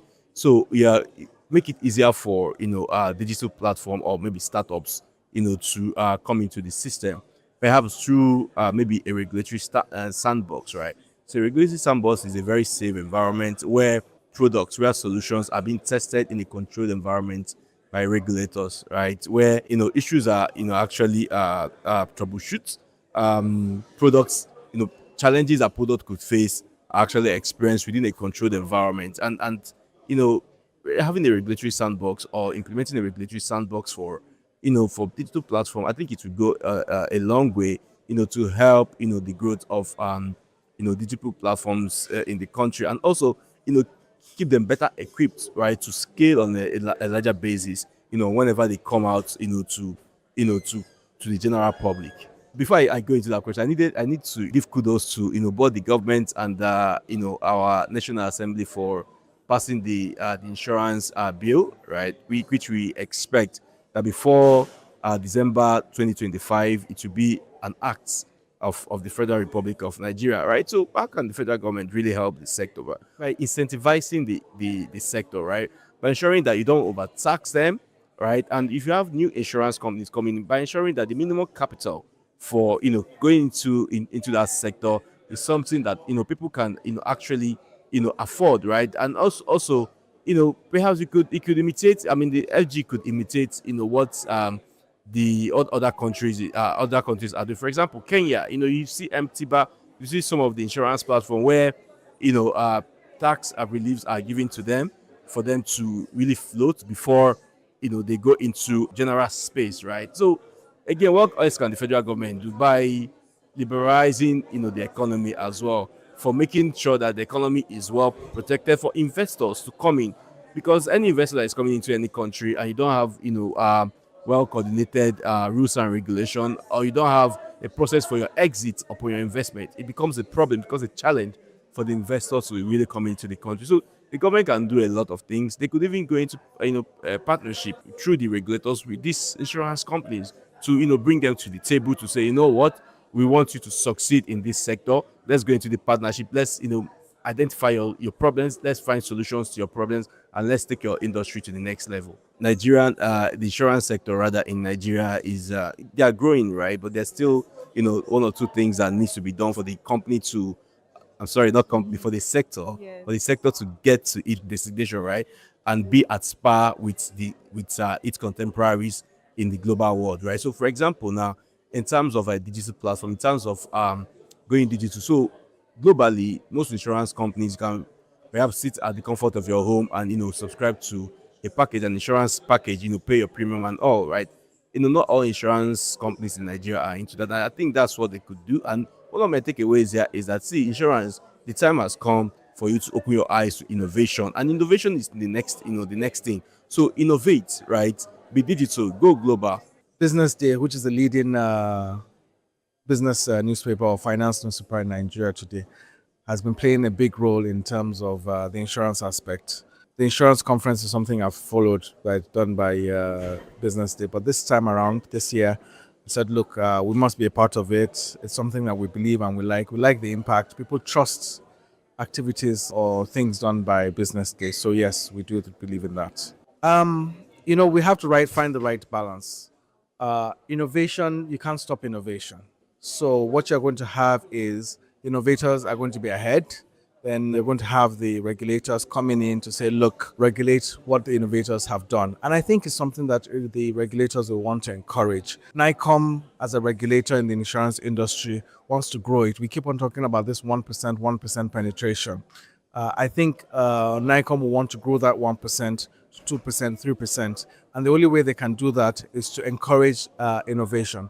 So there has to have that handshake, there has to have that partnership. In some areas, NICOM has created sandboxes to allow the operators put in some of their innovations or their tech into it to test it, so that doesn't restrict them from innovating. We recently launched a technology platform or digital solution. It's called Raha by No. What basically it is, what we keep on realizing is people don't like to contact the insurance companies because there's a belief that I only call my insurance company when there is a problem, when they have a claim to make.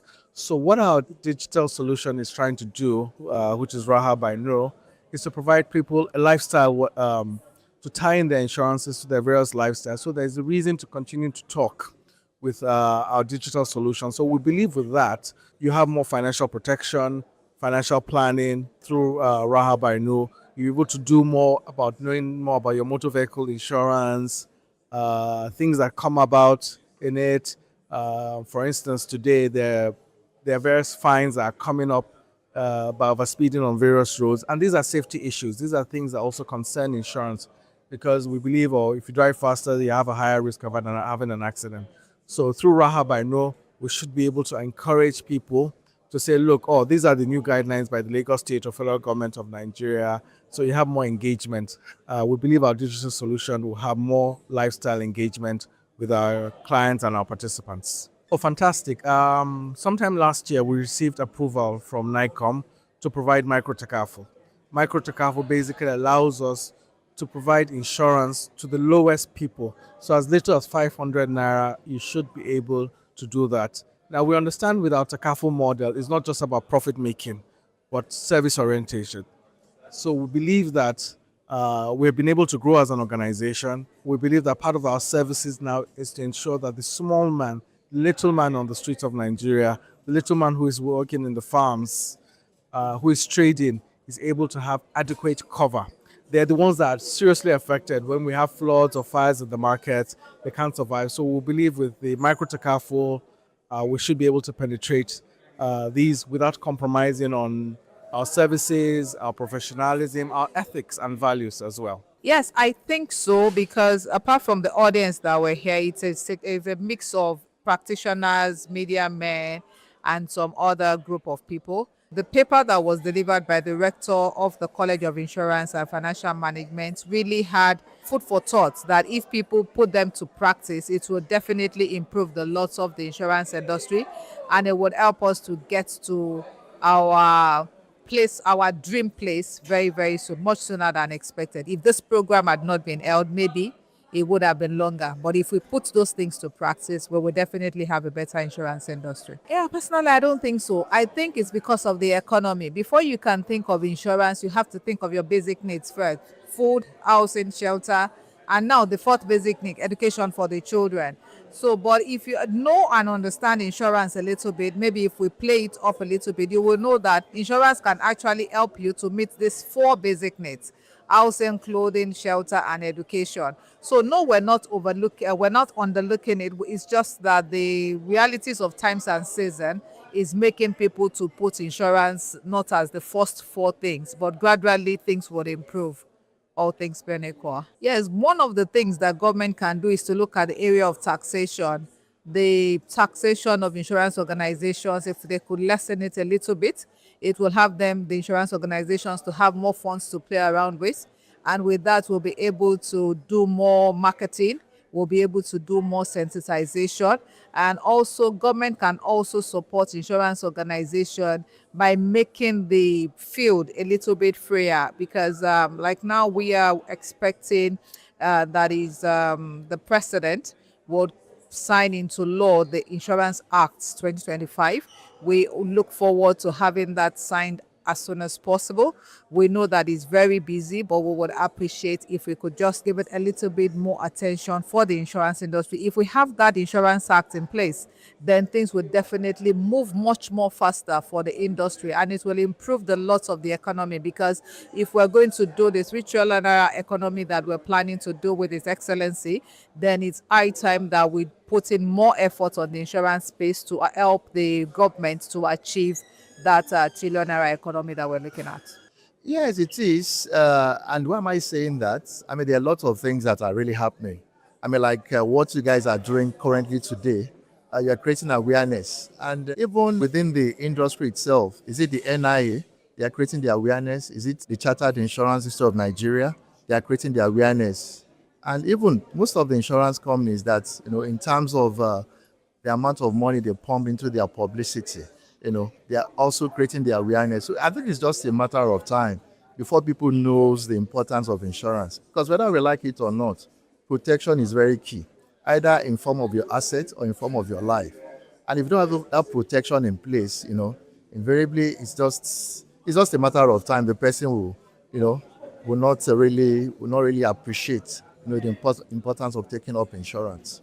Okay, I think for us, one of the things that we try to do, we're very proactive. So in terms of things happening, within the economy, we try as much as possible to put our ears to the ground, so that invariably, we come up with products that can address, the inflation that is currently happening in the market. And then we have those products in place, products that, in terms of investment, in terms of the risk base, we have those products. And then for retirees too, because right now we know that for retirees, there are two options for them, in terms of when they are through with the RSA. Either they can do program withdrawal, or they can do annuity. And for us, in terms of the way we price our annuity, we do it in such a way that, we ensure that the annuitants, in respect of the way they are able to sustain their financial obligations throughout their lives, it's there for them. And you know that for annuity business, is guaranteed for 10 years. And if the person survives 10 years, the person lives for 20 years, 30 years, he still gets that monthly payment, which I think and I believe that, could help, in terms of when people retire. Very good question. For us, what has actually helped the banking industry is trust. And that is what we are trying to build, within the insurance space. I think one of the things that we are trying to do is to give those testimonials. And if you check most of our adverts, in terms of the claims that we've paid over time, it could reflect, in terms of those that, that they've lost dear ones, paying to their beneficiaries. We've paid, in the region of more than, several billions. And then even for the annuitants too, what we pay on a monthly basis, I would say that in our records now, over time, in terms of the asset under liability under the annuity, is over 50 billion. Yes, and we make sure that before the 28th of every month, all the annuitants, they are paid, they are paid on time. So whether we like it or not, these are the things that can actually build trust in the market. Because when you give them promise and you fulfill the promise, they act as ambassadors, to be able to, project the positive image of the industry. And I think it's just a matter of time. We'll get there, and we're on course. I mean, there are many trends we can think about, but just to summarize, I would say lots of digital interaction, because we're building a young army of very digitally able and digitally enabled individuals. So they want to engage online. They want to be able to do things at their own convenience. They don't want to have to go to a particular place to get things done. So that's one of the major trends. People are also looking for more simple information. They want things that are more digitally engaging. So we have to move into more infographics. We need to do more videos and things to engage people, because reading long contracts is also going to be very difficult as well. We're seeing emerging trends when you think about cybersecurity issues. We're talking to companies, but how will it affect an individual? What if somebody uses your device to cause problems and you are facing a liability? So I think there will be a lot of questions that will come to the bear, as well as when we're thinking about mobility. Cars are changing. The ownership of cars will change. So how would you insure your car? Would you own a car? Would you have a piece of time to use the car? And how do you protect yourself during that period? I think those are some of the quick things to think about. And maybe lastly, healthcare. We're seeing a lot of people caring more about their health, be more health aware. And so having solutions that can help them, not just when they're ill, but to prevent things, for them to enjoy themselves. Maybe have access to a gym, to exercise, to some massage or things like that. I think those are major things that we're seeing across our different businesses. I mean, cosmetic procedures are very debatable, as you can imagine, right? Insurance is protecting you against unexpected and what we call fortuitous loss, something that might or might not happen. Everyone will die, but we don't know when and what time. But when it comes to cosmetic surgery, you plan, you actually decide to do it. So your typical insurance pricing will be very different. So I don't see it in the shortest period of time. What I see where you can then have some level of professional support, so you don't go to the wrong people because they are cheaper. I will see that happening very quickly. But in terms of insurance covering things like cosmetic, it's not really top, except it's because of an underlying issue. So if somebody has a cleft palate and they need to change that and really get them to look better, build new lips and all of that for them, that is covered because that is not a norm. But when you want to just look more beautiful than you are already, then you might need to just invest a little bit in getting that to happen. And from research today, I see that the industry is more open to collaboration. I see that people we're thinking, we want a better industry. Penetration is still low, even though we're impacting a lot, but we're still not doing enough when it comes to retail customers, SMEs. And I think there's an opportunity for us as insurers to work together, to learn from each other, and to perhaps find some ways to collaborate to solve some problems together. So I look forward to even the deliberation on innovation, just for others to know what's going on and what's possible. So this is, I think, a really great event. Thanks to Business Day. Thank you.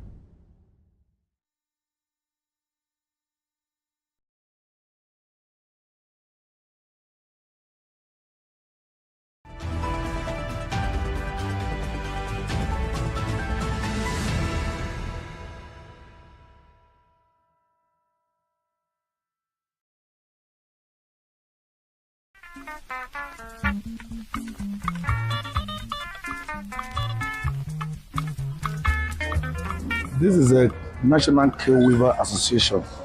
Normally we call it Cane Village. My own name is Dennis Omadide from Delta State, the chairman of National Cane Weaver Association in Lagos. My name is Adebayo Olamide Sandra. I run sanora.ng on Instagram, which is a rattan business.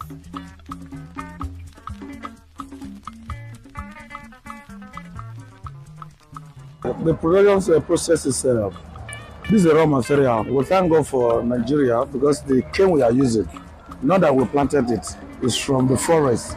The girl came from the other states, from Edo State, even Ondo State. So we have a different body. We have a supplier. So when they come to Lagos, we buy them. So after buy them, we now do the process. How can we scrape the cane to make sure we can break the cane to design anything needful? So that is the process of the cane. After that, you use it to work. Like you see what is there now. After cleaning, that is why you get all these finishings work. You know, I have a lot of process. We scrape it, we tear it. After tear it, then we have to smooth it so that we can use it to design whatever that we do. And most of the things, they are in the market, you can see. Because I'm not working now, but they are finishing products. We use hand, we doesn't use machine. Well, we call it water cane. We have two types of material. We have water cane, we have willow cane. Willow. Those are the two material, the major material we use in Nigeria here. But in the best cane work in the world, Indonesia, their cane is planted, but our own is from God. So those cane, they can never finish from the forest because in as far as forest exists, the cane also exists. So we, after they bring them, we buy them. When we buy them, before we can come to cane like this, when we are even in primary school, we know how to do handwork. And the handwork is from cane. Sometimes we used to tie broom. Sometimes we will do something like KG fish. So in that process, we know how to mix the cane in the village. Because most of us, we are not from here. Because the majority in this place is from Delta State, 99%. So we know how to do KG fish, do handwork. When we come here, we now know that cane is so very useful for many things. So that's why we put the idea through even the white men who give us catalog. Then from there, we have been working. That is how we enter this. The challenges of this work, the place we are now, this is not the best place for the business. We want a place that we can use it as a tour. When people came, they will come and see what we are doing. But presently now, based on Lagos State, there's no new place. We need a place that we can display our market, showcase our market, so that people will know that we are operating. Because now we are under the bridge. But see yet we are still managing this place because there is no land and we have no authority. That is why we are managing this place. But this is the center of the business for all Nigeria. This is the center.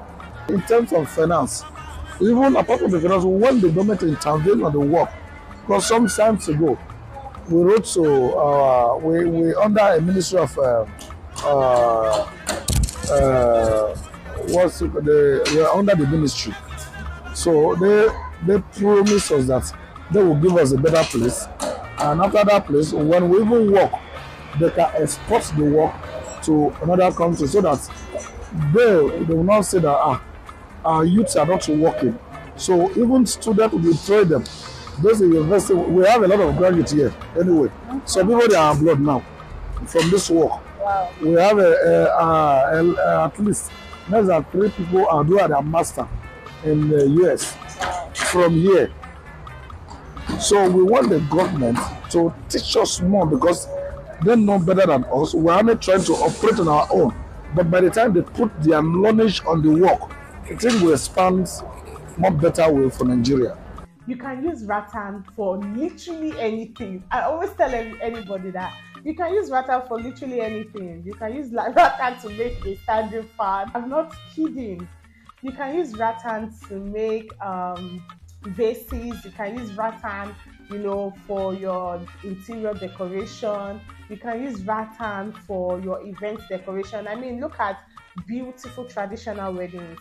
Have you seen what makes them beautiful? Rattan, you guys, raffia products, right? So yes, you can use raffia products for mirrors. You can use raffia products. You can use raffia products in hotels. You can use raffia products for consoles, TV consoles. You can use them for mats. You can use rattan product for literally anything. You can use them for chair. I wish my rattan chair was here that I could sit down one. Gosh, you can use rattan for that as well. You can use rattan for literally anything, yeah. Customer is not coming, but based on the online, we are selling. After you produce, you deliver, they pay your money. And we are not the people that will collect money for someone and will not do the job. And that's why we have a leader. So if anyone does such, we'll cut it. I think we brought it to book. Those are the online markets and those that do the events. They are really promoting us. That's how we are still sustaining for now. Raffia is made by goats. We have 2 types anyway. We have rattan. We have cane. We have another one, but all the name is under rattan. One is rubber. Okay. One is cane. One is glass. It's like a leaves. Oh. So those are the 3 major things we really use here. But the best one is cane. It's from God. Mm-hmm. Even the other one that is leaves is not as last as cane, but it's beauty. It's fine. You can see this one now. This is rubber. Okay. This Can I? Yes. They brought this one from like this one. This one you see now. This is rubber, but we call it rattan. Okay. They export this to come, and it's very expensive. It's not like cane, but it does not last as cane. Skin. When you see that, you like it. But it's fine. Yes. But even though we can use cane to do it, then the only thing we will now spray to this milk color. We can use cane. We can now spray to this color. And why this cane? When we started this work, when those white people that are coming, we didn't know that they are taking the measurement of our cane. They take it from here, and we don't know. They begin to start to produce this long ago, and it is we that are doing it now.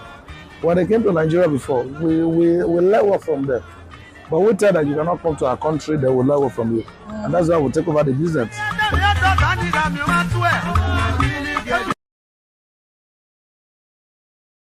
The Nigeria Investment Promotion Commission is an agency of the federal government of Nigeria established to encourage, promote, and coordinate investment in the country.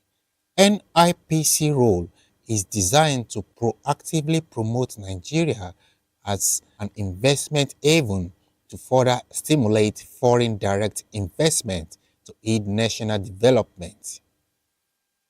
Our crew in Abuja visited the agency's office and had an exclusive interview with the Executive Secretary and Chief Executive Officer of the agency. Take a listen. Great. Thank you so much. Thank you very much for deeming it fit or deeming me fit to be interviewed by your eminent self. I don't take it lightly. As you said, there are many different agencies, probably about 400 to 500 government agencies. So if I'm one of the chosen ones, it's a privilege. And similarly, it's a privilege to be also able to serve in this capacity, because when I first came here, I told the people that there are probably 20, 30 million Nigerians who could do this job. But God in His infinite wisdom through Mr. President has deemed it fit to appoint me. And so I don't take it lightly. I'm a lawyer with about 33, 34 years of experience as a corporate commercial lawyer. And that's what I was doing before I came into this job. I've had the privilege of working in Nigeria and also in the US, where I did not just law as well, but also business consulting for US companies doing business in Africa. So to some extent, those few years that I spent as on a sabbatical from law have helped shape me.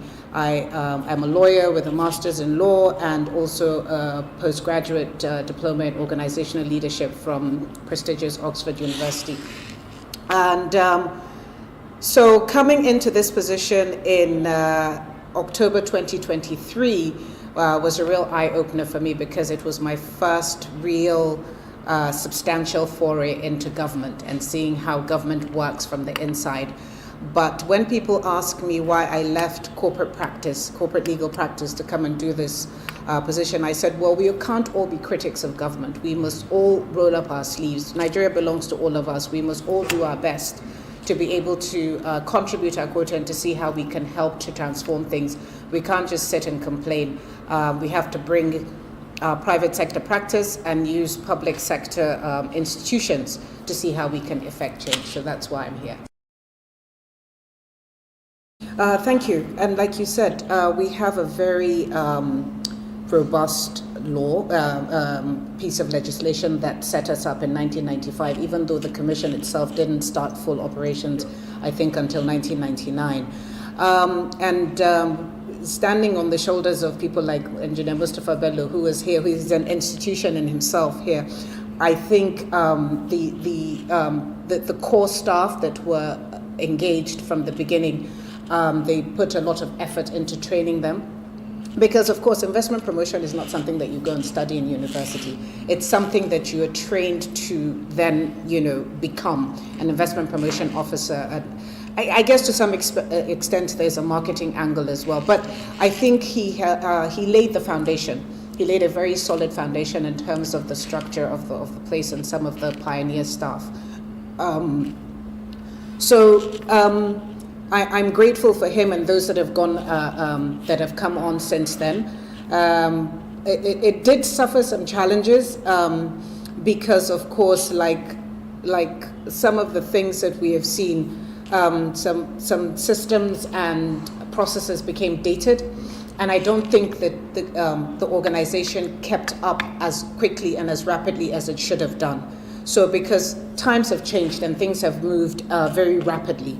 So human capacity development is something that's very important, and I think that as time has gone on, due to limited resources and perhaps not conflicting, but maybe diluted interest areas or government priorities, it suffered from some of those setbacks. But like I said, when the foundation is solid, it's very easy to build on it. And that's what I'm trying to do, to rebuild. So, like I said, when I started, when I collapsed my own boutique practice into this bigger law firm that has now grown into this Pan-African law firm, we had a vision where we were going to become the leading law firm across the continent. Okay, similarly, what I've done is I've transplanted those visions that I had and the methods that I used in building this law firm, I've transplanted them into this organization, which means that, first of all, you have to start with your people.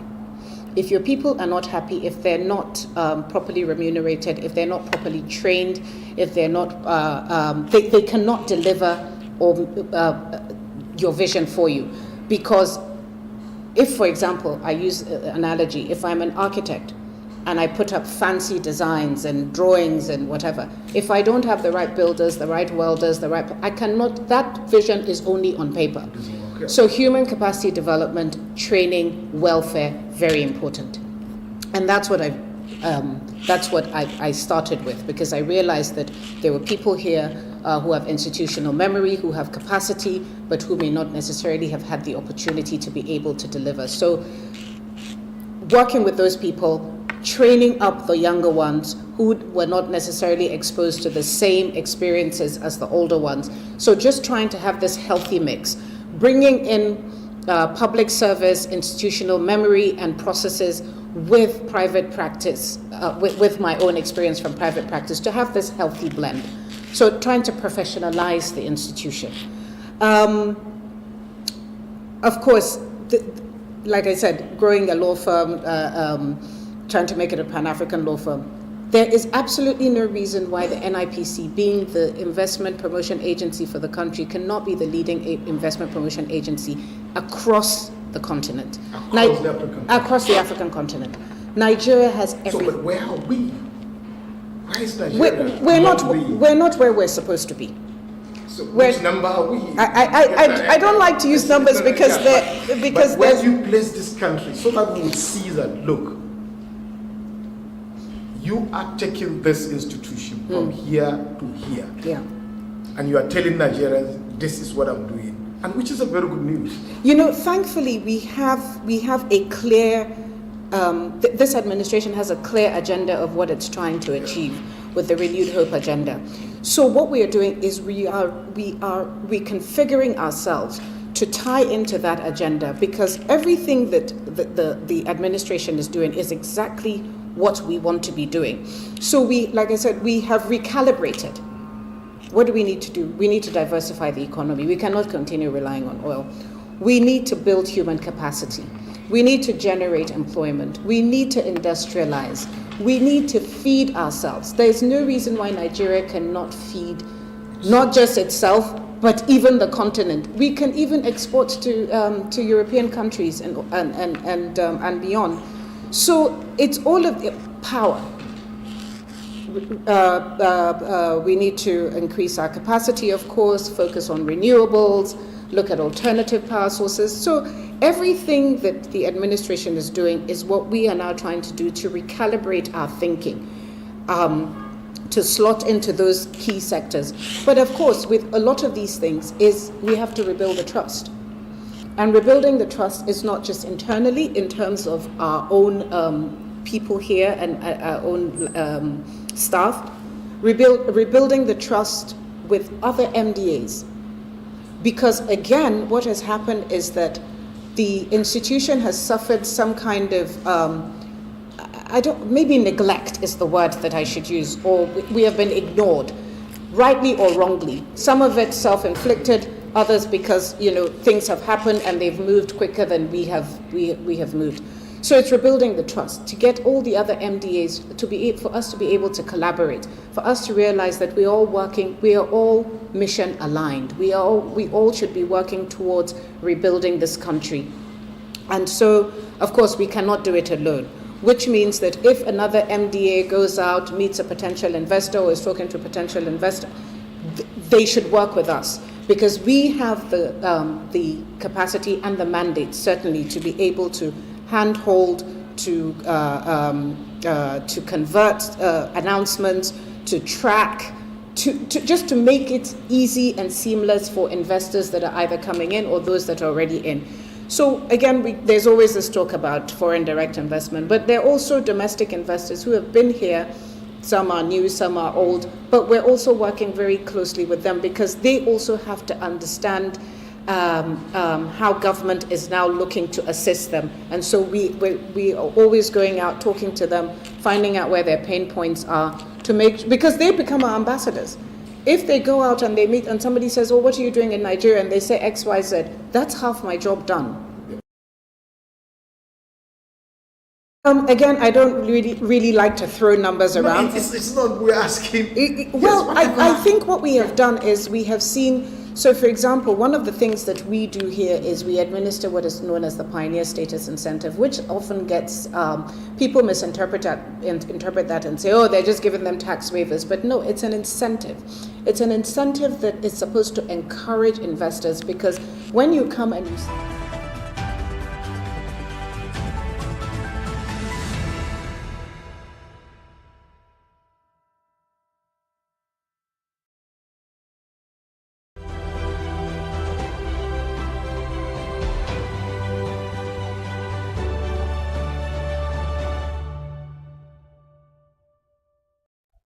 You're tuned into the Big Story segment here on the BDTV Breakfast Show. This is where we get to discuss key issues shaping our nation and our economy at large. My name is Elizabeth Musa.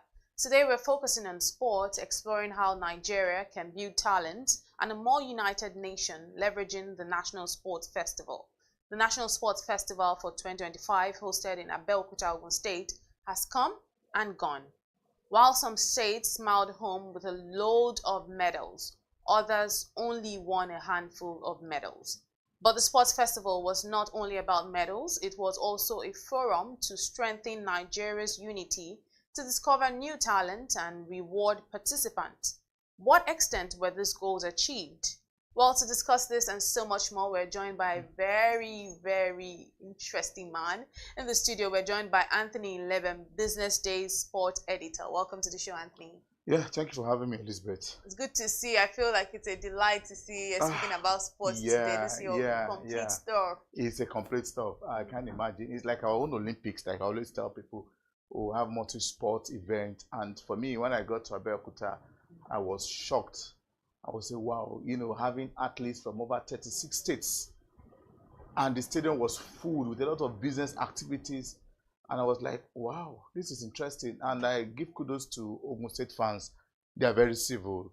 No issue of like harassment. People came, they enjoyed themselves. And it was fun. It was fun, and it was fun. Again, what struck me again was the facility at the stadium.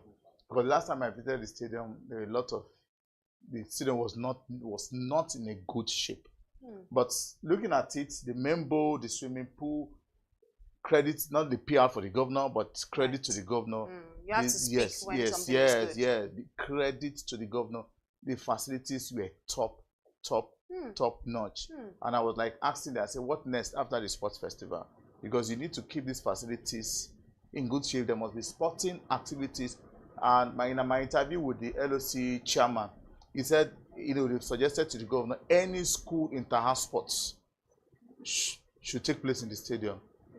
So with that, by the time you keep the stadium active every time, so you can, in a way, maintain those facilities. So you think that keeping it active, keeping it in use Yes, because if you leave it for a long time, for like 1 year, 2 years, you see all those drugs, those chairs, they start decaying, all those stuff. But when you have regular sporting activities happening in that state, there will be need to like wash this place, clean this place, and all of that. I see where you're coming from. You know what happened to Abuja Stadium now? There are grasses everywhere. I mean, it's a deserted area. But what do you think about the entire organization itself? For me, the only point I felt that is like collation of medals were still done manually. And it should be done electronically, like what we have in Olympics. And well, maybe we are still getting there. They will call social person, they will write it down, then later in the day, they will collate it. And there's also slow pace in releasing the medals table, because most time we have to like cry because we have a WhatsApp group that will say, okay, medals table, because it's good to get the medals table from the direct source so that you don't start quoting what is wrong. But organization, you can't always have it 100%. 100%. But if you were to rate it on the scale of 1 to 100, I would have rated it 75 or 80%. But what got me angry was that protest from the athletes. And it got me angry because it was this host state. And I felt that those things should have been put in, you should have sorted all those things. Athletes first. Because I mentioned that when I had an interview with the LOC chairman, I said, some states were like, the athletes were like complaining that they said, for them, be the LOC chairman, that it's not their duty is the states. So when that protest happened, you can imagine they barricaded the Games Village at Bangkok University for hours, demanding for the allowances. It was, for me, that was a national shame. It's a big slap on the governor. It's like he's derailing all the good scores he has had before and during the festival. Yeah, that takes away all of the nice things people have to say. Exactly. You know, for me, I said, no, this is, you know, it's just unfortunate that athletes are always put at the back seat. And these are the actors. Because these are the guys that won medals, that bring glory to the tournament. And a lot of these athletes, young, dynamic, a lot of them set new national records. Young, you can see future athletes. And I'm shocked that you have not been paid. And when I asked, somebody was telling me that they don't want to pay ghost workers, ghost athletes. And I can imagine, ghost athletes, when the tournament is about 10 days, you are still talking about ghost athletes. I don't understand. For me, I felt that was a very, very, very a big slap. Aside that, I give it to Ogun State, the government. The stadium was active like 24 hours. Honestly, I've never seen such. The only time I saw that kind of thing was some years back when Super Eagles hosted the Atletico Madrid team in Uyo. That match was played in the night. And unlike Lagos here, if you play any match in the night, as soon as you're coming out, you see all those criminals waiting to snatch your bag, But that didn't happen. In fact, the bike man took me inside the stadium. Yeah, they won't even allow you to even. So it shows that people were, you know, those who were selling, trading, doing businesses, those who came. So it was just fun for me. Must have been an experience for you. How many days did it last for? It lasted for 11 to 12 days. So I was there on Sunday. I came back on Saturday. I didn't start with them. I joined in between. But for me, those days I was shocked that if we can have more of this. I was not at the last one in Delta. In fact, the people I spoke with, they said Delta too had a very remarkable, sports festival. So we are looking forward for the one that will happen in Enugu, perhaps South East and from South East. I hope they will learn from Delta and learn. And again, the beauty about the National Sports Festival is another means of upgrading the sport facilities. So get it? Is this something that is done across different states? No, state bids. They bid to host it. Oh, they bid to host it. Just like so what's in it for them? No, the need for it that, for instance, the trade. If you go to the stadium, you see people from people selling clothes, shoes, bags, all manners of things. And I interviewed one of them, said he has been doing this thing for 20 years. Anytime that people from Lagos take their goods there, they spend 2 weeks there. The laptop, there's nothing you look for that you won't get there. So their businesses, those money goes to. It's a boost for Ogun State okay, so economy. the money goes to the state. Yes. How was the sharing formula? You know, the thing there is that for you to get a space there first, people pay as high as 75,000 just to get a small space to stay for 2 weeks. And you have, I don't want to use hundreds. By the time you do those calculations, and those who came for the sports festival, they spend money. They lodge in an hotel, they go to the bar, they go to the club, they spend money. That adds to the economy of that state. Yes. If you go to their bar, God, I wish we were there. It's shut down. Across the state? That's MK Abiola Stadium. Wow. Shut down. And all those big sports bars, all those big bars within Abeokuta, shut down. And when they had, I was told that when people heard that the video was coming, the guys from Lagos were like, that day was no-go area. And the final day that, Kwam, this guy that plays music, this Yoruba Fuji guy, that plays, the Yoruba guys, his fans from Lagos stormed the place. And when they come, they spend money. So it's a boost for the economy. So yes, I see what you mean when you say that you hope that we have more of this. Because remember during our sport conference, we talked about how to boost the economy, leveraging sports. But this is definitely at least sports can add about 1 or 2% to our GDP if we do it right. And that goes a long way. If we do it right, it can. And those people who do businesses there, they make money too. A man who leaves his family, people come from Delta, from the north, to spend 2 weeks there, and they sell bastardly. And I was asking one, I said, why do you take this risk? He said if they have shops, they sell like 1 or 2 pairs. But this one, they are guaranteed of selling multiple pairs of shoes. So when they think about, I mean, this is Business Day TV, so we need to talk about the economic side of things. So when they think about, if I'm going to sell 1 or 2 pairs of shoes, and if I come to this festival, I'm selling multiple pairs. Yes. With maybe, so it's a good one. It's a good one, and again, they sell it at a reduced price because they sell more. Maybe at the shop they can say the shoe is 45,000. Maybe here it's 38 or 39, 40, but they sell more. And is there a guarantee that you will sell? No, you will sell. The crowd is massive. You know, when you are going to the stadium, you're like pushing yourself.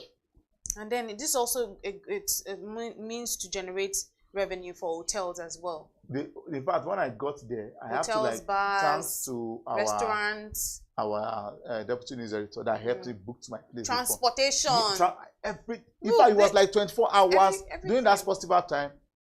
It was 24 hours economy at Abeokuta. Where I lodged, the club there is 24 hours. In fact, people are entering there at 12 a.m. They're spending money. They're spending money.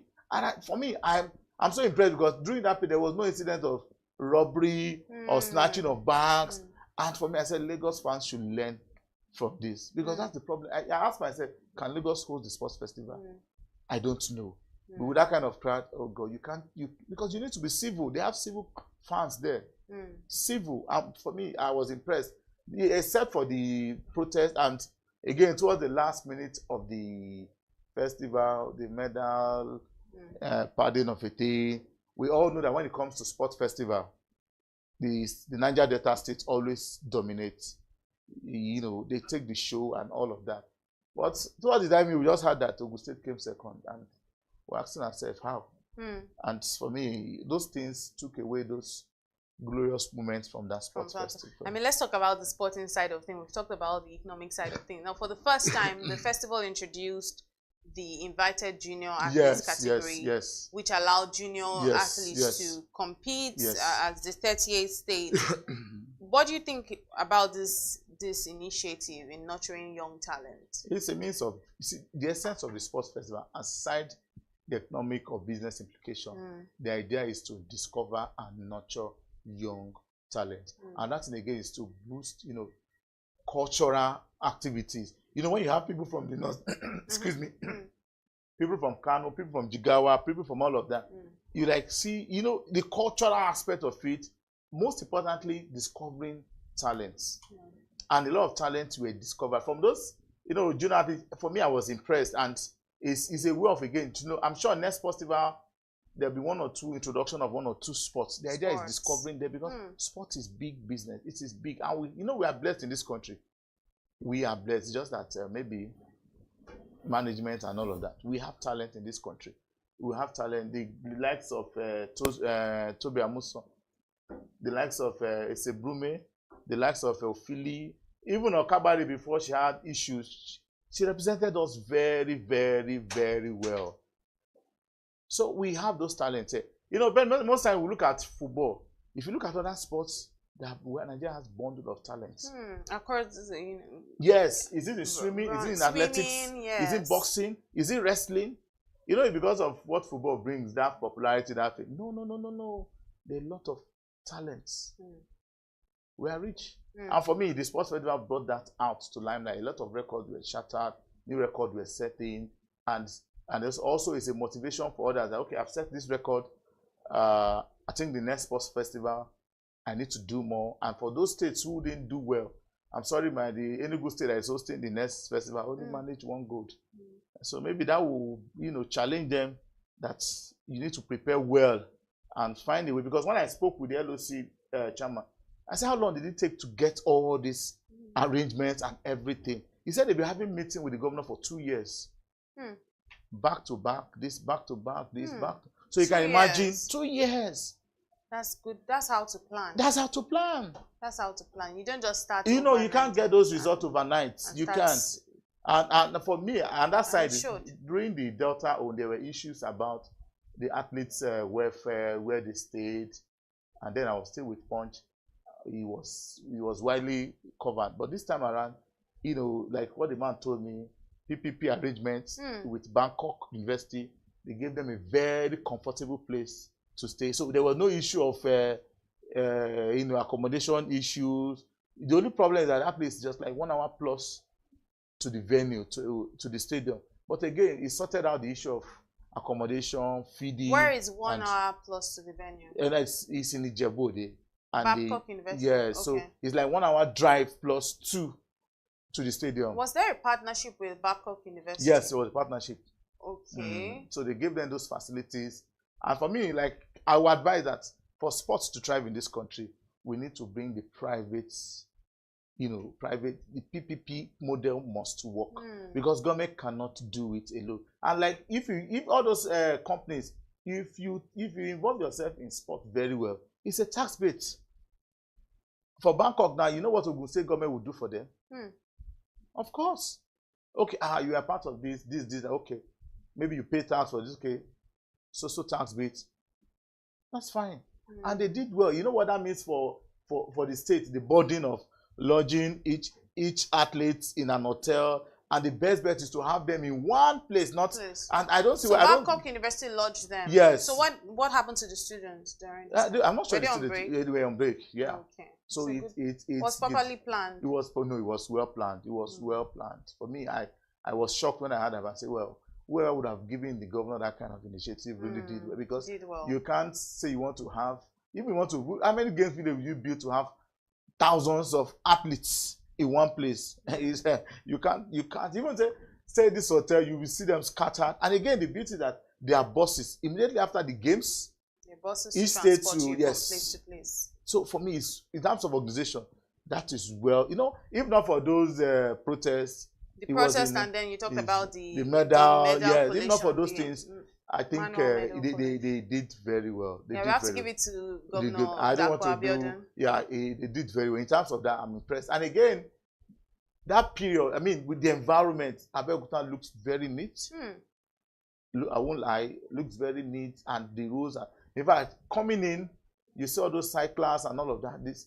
The last time I visited was not like that. So I think the governor tried. I'm not trying to do a PR for him. Yes, but you have to just say it as it is. I mean, you called out the other things that they could have done better. But when we see something good, we have to say it. Yes. I do hope that the Ojude Oba festival, I hope that we could talk about things like this, because I know that away from the fashion, people complain about the roads, people complain about so many things during the Although people from the state, the feedback I got is that like most of the lights there were not done by the governor. Were done by somebody who wants to become governor. Yayi by name. I don't want to sound so. But again, it was a nice festival. For me, security, good. Top notch. Yes, security. Because for me, at the point I was saying, 1 a.m., Okadas are still flying. There's not like you snatch my bag, only. No. Wow. People still go to stadium. You see people want to go to stadium 11 o'clock. They still go to stadium 12 o'clock. They still go to stadium. I don't know whether you can try that. Maybe in Lekki or VI. Maybe you can't try that in National Stadium here. I don't know. No, we will also up our security if we have to do that. But let's talk about advocacy. Now, Daniel Igali, Bayelsa State Commissioner for Sport Development, has advocated for the inclusion of traditional sports like Kokowa, which is traditional wrestling, and canoeing into the festival. Do you believe that traditional sports should be allowed into the competition? The question is that he's saying that because fine, it comes from an area where you have, athletes who can't, do that sport very well.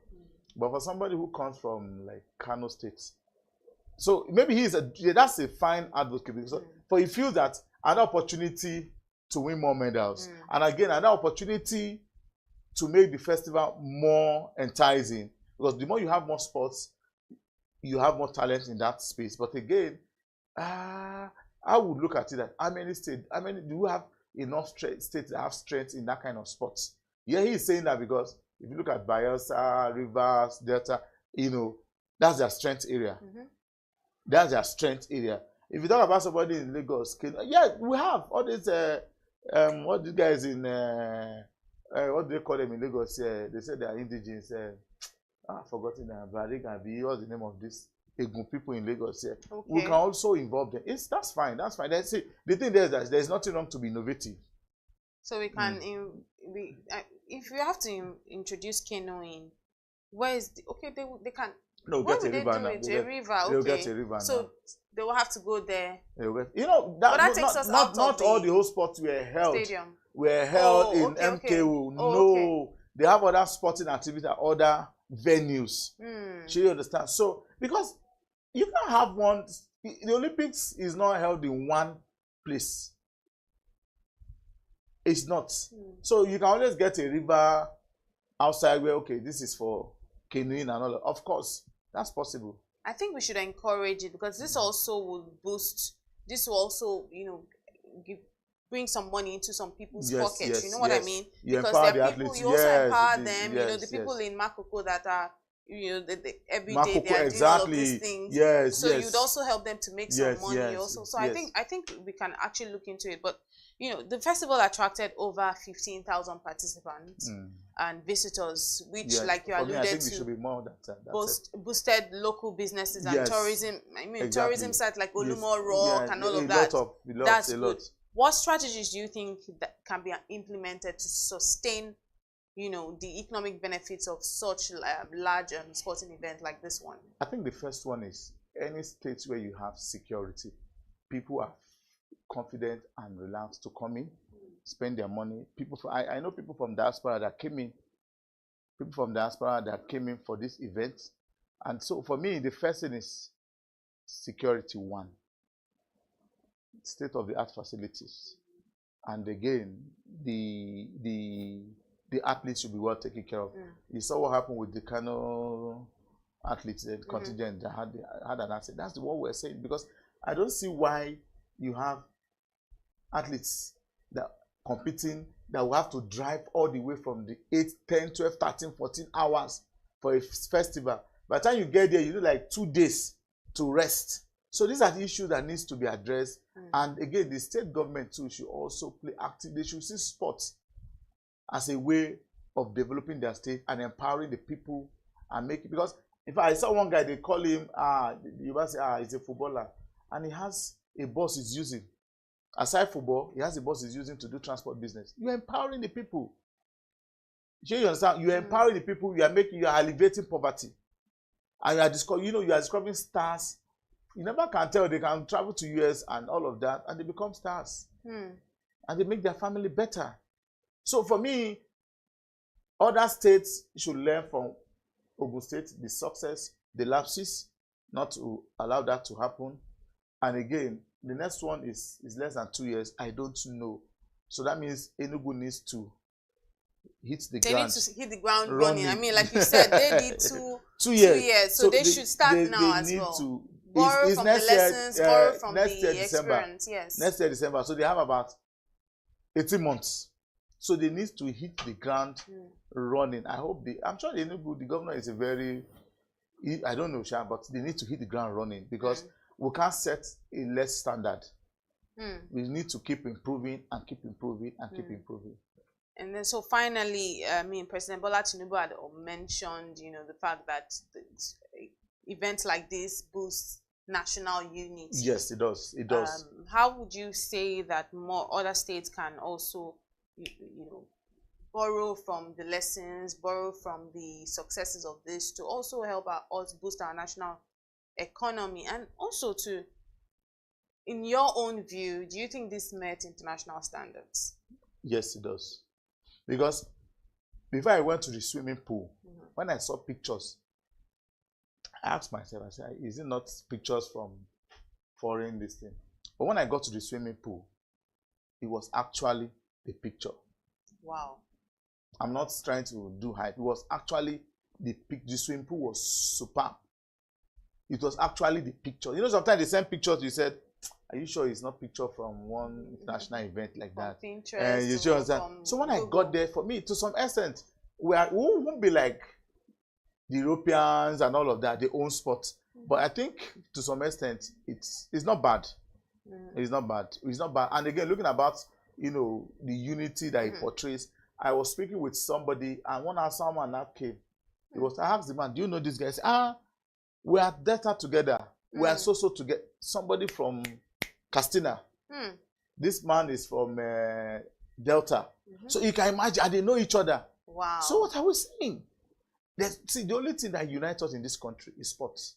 So when it comes to sport, it doesn't matter where you're a Muslim, it doesn't matter where you're a Christian, it doesn't matter, everybody comes together. So I think government should use that as a tool to unite the country more.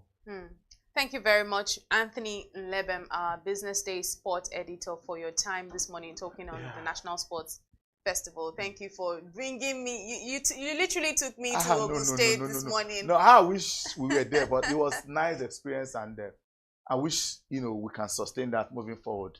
Thank you so Sport much. is the only thing that brings us together, and we hope we sustain that.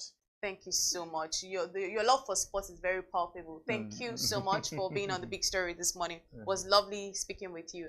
But that's all we can take this morning on The Big Story. My name is Elizabeth Musa. Keep watching BDTV.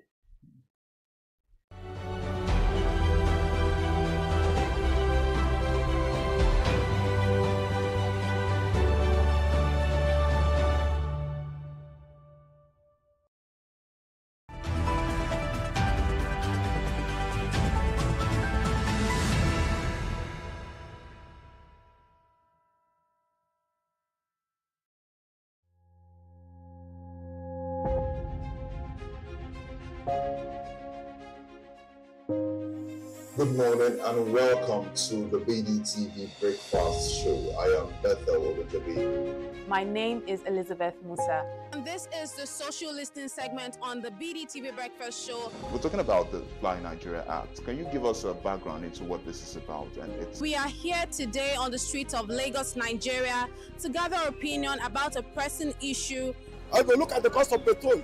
We get away from Nigeria with the suffer. The income is not really increasing, but the prices of items are increased. Nothing like service again. No. You only pray for that money to reach you that month. There's a lot of high pressure, a lot of stress. There's a lot of high targets to be met. I was quite strict.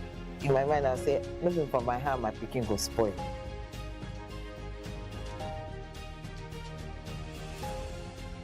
To allow all banks and all the players in the space 15% inflation target achievable in 2025.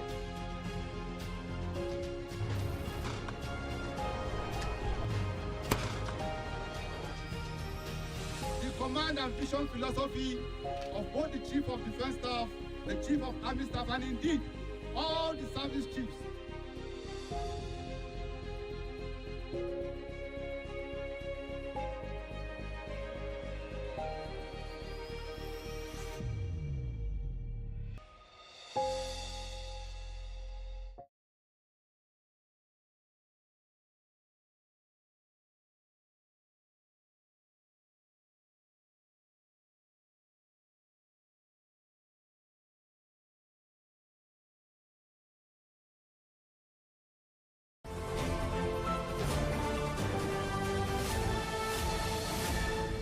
You are watching Business Day Television.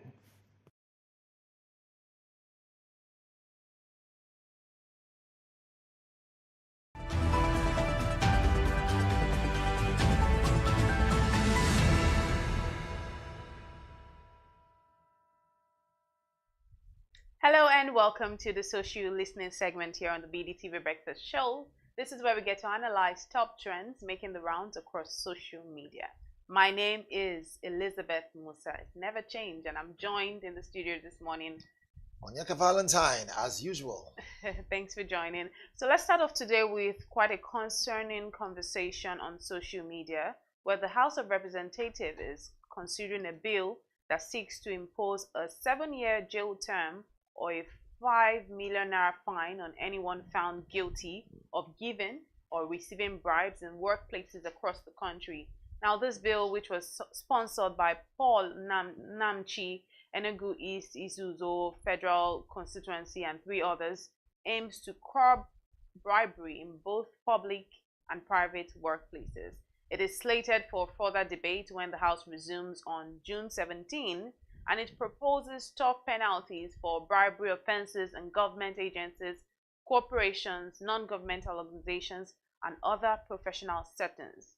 Under the law, anyone who offers or gives a bribe in cash, gifts, favors, or other benefits to influence an official action will be liable upon conviction to a fine of not less than 5 million naira or 3 times the value of the bribe, which is, however, or imprisonment for at least 7 years. Now, that's the conversation on social media. There's going to be they're pushing for a law that leads to a 7-year jail sentence or a 5 million naira fine for anyone who receives bribes in workplaces or whatnot. I want to hear your thoughts on it. So, I mean, let's be honest. If they are pushing for a jail term and a 5 million, naira, well, like they say, you pay 5 million naira if they catch you. Let's be honest. Let's look at it. If, for instance, they have such idea in place, then why are you asking people not to take their phones in some certain public offices? You go into some place to tell you phones not allowed here. What's the idea?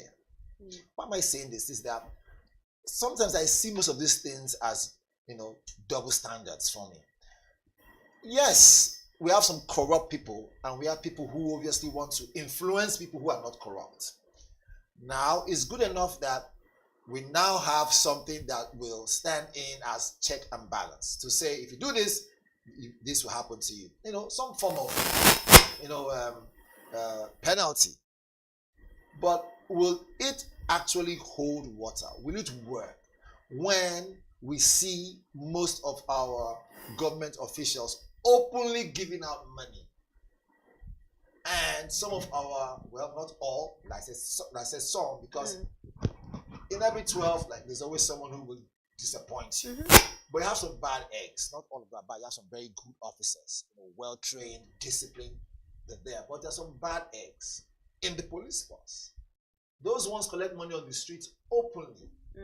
And so as soon as you bring out your phone, even if it looks as if your phone wants to fall and you want to pick it up, hey, drop your phone. So if you know that someone wants to record you, right? And then you're worried about someone wants to record you, the way and manner you go about it will make me believe you have intention to collect bribe. But with this law now, it makes it even more difficult, because as soon as they approach you, they will first and foremost seize your phone first. Knowing that that's the only way you can keep track and you can have, proof that this person collected money or not. Even if there are no proofs, or rather there's no proof at all that you collected money from somebody, right? How would you even, how would you even know this person collected his money or not? That's my concern. These things will happen over and over again. And by the time you get to court to say, okay, this person collected money, how do you prove it when you actually seized your phone or they tell you no cameras allowed? How will this law actually be, fortified? Even if you catch the person, would they really, really serve that jail term? So we need to, what I'm going to with this is that we need to have some scapegoats. Let us see that it will really work. Let us be sure that those who we've caught before in the past have actually gone to jail. Before now, we've had issues of corruption, attracts jail term and all that stuff. Well, I don't know how well that has been implemented in the past, but for now it's become very clear. The point is, do we have facility on ground to make sure we catch them and it's recorded so that they can actually go to jail? No one is a saint. Okay? Can that also be used as a way of targeting somebody? Listen, I want to sell something. Go and collect the money. As soon as I give you money, I record and say, no. That money I give to you, or you received, or whoever received it and was recorded, was on camera, is actually a bribe. It can go both ways. It can go any way at all. It can be used as a weapon to blackmail somebody. All we just see on camera or see on the phone would just simply be, you know what? Money exchange hands. It must be bribe money. So you see, there's a flip side to this thing. Remember, I just mentioned to you that now this has come up to light. One, will people be allowed to use their phones so that they can capture these things in events where money exchange hands, right? And it is supposed money for bribe? Will you be able to go into government office and be allowed to hold your phone? Can we wear our glasses with spy cameras so that at least we'll have proof? How many people collect bribe and say, look, this guy collected money from me, forced me to collect money from him? Where's the proof? No proof. If you go to a police station right now and then there's a case going on and you bring out your phone, they'll seize your phone immediately. Your phone is taken away from you, right? The only thing that you can use to protect yourself. Now, like I said before, I'm not saying all police officers, no. I'm just saying, some bad eggs. Just the way you have bad eggs in the church or the box, you have them everywhere. But the case I'm trying to make here is, now there's a move to make sure that if they catch you, this penalty is going to hold, and there are consequences, right? Now it's coming out to the light. My question now is, how do we arm ourselves such a way that we can hold them to account? You go to an office, maybe you go to a government office where they're supposed to be doing their work, and they're slowing down, and you wonder, why are they slowing down? And you realize, wait a minute, someone wants a brown envelope somewhere. And you can see it in their faces. And so, instead of them allowing you to do what you need to do to better the country, someone telling you, no, give me a kickback. No, brown envelope. Right? It's trying to extort you one way or the other. But I tell you, as soon as your phone comes out, wait in line. So I think as this law or whatever is being passed or is trying to push, we should also have the one that says recording devices are allowed anywhere apart from bathrooms, toilets, and stuff like that. I see the point in that. That's I was really following you. I see the point in actually making sure that if you're saying that you don't, people would have to pay fines or there's going to be a jail sentence for receiving bribes, then people have to have their devices so that it's not like their devices are confiscated. Then you can't even record an incident. If it's even truly a bribe, what if it's money given to somebody for a service being rendered? Anyone can blackmail you. How do you even determine what a bribe is? Exactly. If I give you money right now in a shady corner, in a gray area, and I record in some setting way, and I tell them, put a caption, put on social media and say, look, she extorted me of money because this is supposed to happen, or whatever it is, to influence this government project or whatever project. Look, before we begin to say, oh, it's not true, whatever it is, social media will make it what? Go viral. No, we will have to see what happens or how this entire conversation pans out by June 17, because this debate is going to be resumed by June 17, and then we'll see where it goes from there. If it's going to fall flat, or if it's actually going to advance some way. Maybe it's a no-brainer. Right. But let's see the reactions that people are making about this conversation on social media. Shegun Olale says it will be a great bill or act if it would apply to everyone without exceptions, and not just a 5 million naira fine, but a reasonable proportionate amount to the value of the deal and the worth to the concerned persons. Because 5 million is nothing when the deal or person is worth billions. Let's see more reactions. H2H says people that live and thrive through bribery and corruption they're trying to place a ban on their own activities. This is called a statutory charade. More reactions. Johnson says, what of lawmakers and government officials that receive bribes from government appointees, and come for budget defense and kickbacks on contracts awarded respectively? And then it's posing a question there. Then Isholek says they're always making bills that won't work. They make the rules and then breach it themselves. This country will never get it right if the punishments don't start from them. See, so like what we say, start from the very beginning. If you must lead by example. There's another comment. Let's quickly see that. You said lead by example, right? Mumuni Mohammed says, what about lawmakers that receive bribe or Ghana must go back to pass a nonsense bill, government officers who bribe for appointments, government officers who inflated figures of contract, lawmakers that pad budgets, government agents that extort money from motorists, etc. So Mumuni is there listing out all the other forms of money that could exchange hands, that could also be termed as bribery. I mean, look at it. I mean, the tweet there on what I just saw, it was very clear. Remember, initially I mentioned the issue of police officers, bad eggs, collecting money as soon as you bring out your phone, they want to arrest you and, roughing you. But what about other regulators? Okay? You have your papers, everything complete. Somebody stops you and tells you he's DIO or something like that. Then what about other government offices too? So the question is, if we must make sure this thing works across board, let us start from people who we have given that responsibility to lead, either in that office or whatever it is. Put a camera there so that when external audit when they come, the first thing they do is they'll go to the camera and let's go and see what the camera is about. Let's see. In fact, let the footage as a whole have no business with that office. Let's have a central, recording device, not necessarily central, but at least let whoever's going to be the auditor be the only one having access to those clips, so we will know these guys are working. Because as far as I'm concerned, history has made us understand that most people who are paraded might just be the ones in the bad books of those who are supposed to look out for such people.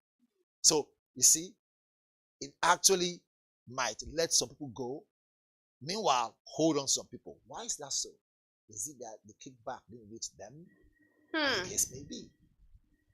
That's food for thought that we must ponder on. But let's move on now, where the former First Lady, Patience Jonathan, has been honored. I've been waiting for this. Yes, she's been honored with a doctorate degree in psychology, guidance, and counseling. And this was given to her by the Ignatius Ajuru University of Education in Port Harcourt during the institution's 43rd convocation ceremony, which was held this Saturday. Now, this event, which brought together dignitaries and well-wishers, also featured a spirited celebration led by women's group in her honor.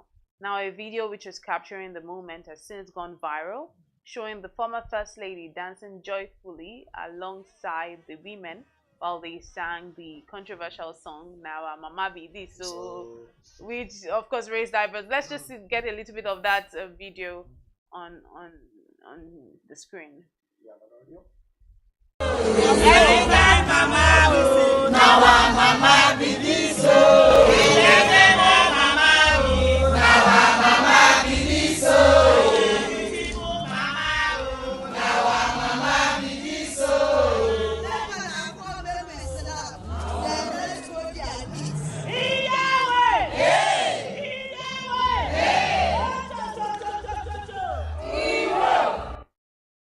One thing I really like about Madam Patience Jonathan is just how she seems to be this woman that just has a way of inspiring confidence in other women, always has a way of just being that, like they said, now Mama be this. So how many former First Ladies or even First Ladies have that, street cred, I'll say, that to just bring people together. She just seems to be living life on her terms.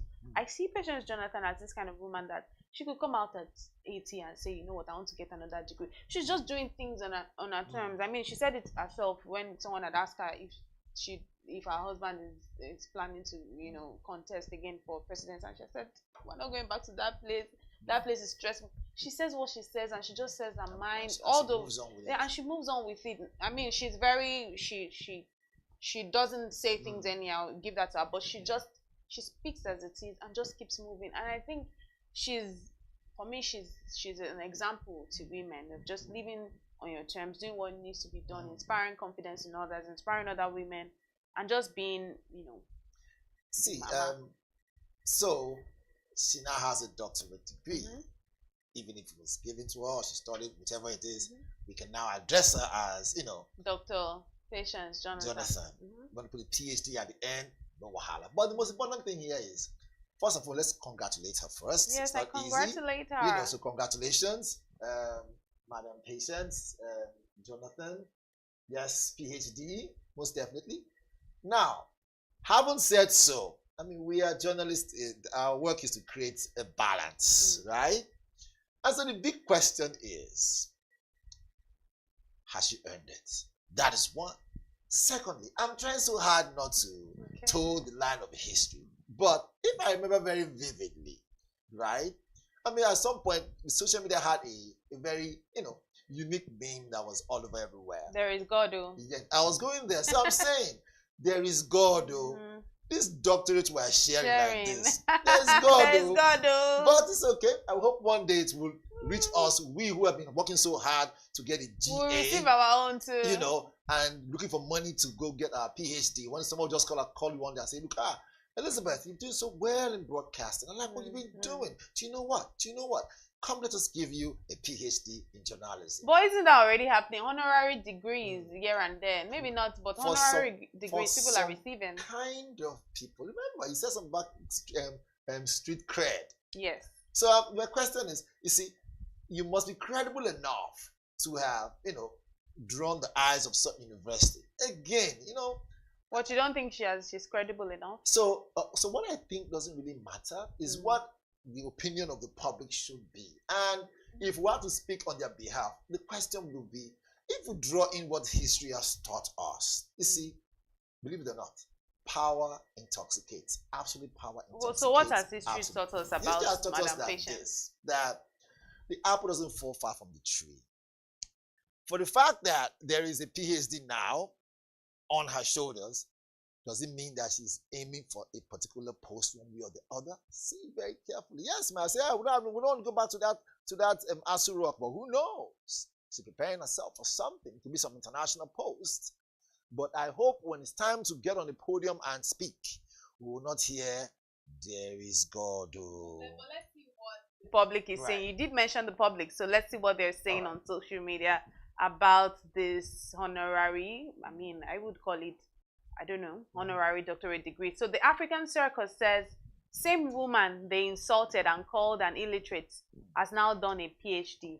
Her grandma was used to discredit her husband, achieving the ultimate goal of using this politics. Remove GEJ remains Nigeria's biggest regret of the decade since 2015. Let's see more reactions. Obi Goes to School says, Patience Jonathan now has a doctorate from now only you waka come to Dr. Patience. Hope those who mocked her are still fluent in bitterness. Then Prince Adegoke says, with the money she has and her kind of influence, it's not an achievement. She's a godmother. She gets whatever she wants at her own space. I believe that's what that comment is. And then the coded Niger boy says, at least a certificate no be fake. I like the fact that even at her age and all the wealth she has accrued, she went back to school. She should be commended. And I must say that it's an academic degree, not honorary degree. Orishet Timeyin says, Patience Jonathan was the most transparent, honest, and kind First Lady of Nigeria. She served the nation very well in both her private and public capacities. Honestly, that's also where I stand. If you look at it from that angle, it says in psychology and counseling, I think, it's not easy to get that too. So if she studied for it and she has gotten it, man, we always say congratulations, most definitely. So that's it. That's what I think. And we wish her well. And in an event where she draws in some international recognition, international post, it could be maybe in the UN or whatever it is, because you never know. We will say, let her just represent the country in a better light as usual. As usual. Why does that sound sarcastic? As usual. Just being who I am. Really happy for Patience Jonathan. Patience, good luck, Jonathan. Madam Patience, good luck, Jonathan. Or Dr. Patience, good luck, Jonathan. PhD. Congratulations to her. Keep inspiring women across the world. You are truly our mama. We truly appreciate it. But thank you so much to our viewers for watching and keeping it locked on the social listening segment here on the BDTV Breakfast Show. My name is Elizabeth Musa. And I'm Onyeka Valentine. Until tomorrow, stay awesome.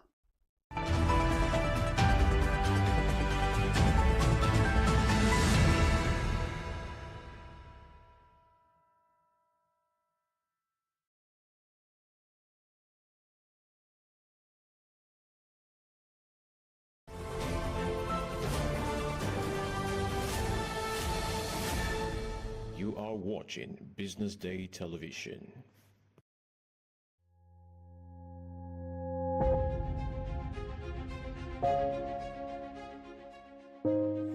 Good morning and welcome to the BDTV Breakfast Show. I am Bethel Oladabe. My name is Elizabeth Musa. And this is the social listening segment on the BDTV Breakfast Show. We're talking about the Fly Nigeria Act. Can you give us a background into what this is about? We are here today on the streets of Lagos, Nigeria, to gather opinion about a pressing issue. I go look at the cost of petrol. We get very Nigeria with the suffer. The income is not really increasing, but the prices of items are increased. Nothing like service again. No. You only pray for that money to reach you that month. There's a lot of high pressure, a lot of stress. There's a lot of high targets to be met. I was quite strict. In my mind, I said, moving from my hand, my picking go spoil.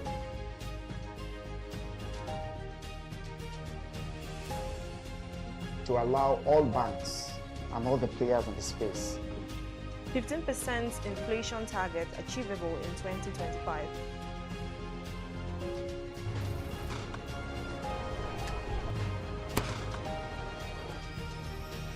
The command and vision philosophy of both the Chief of Defense Staff, the Chief of Army Staff, and indeed all the service chiefs.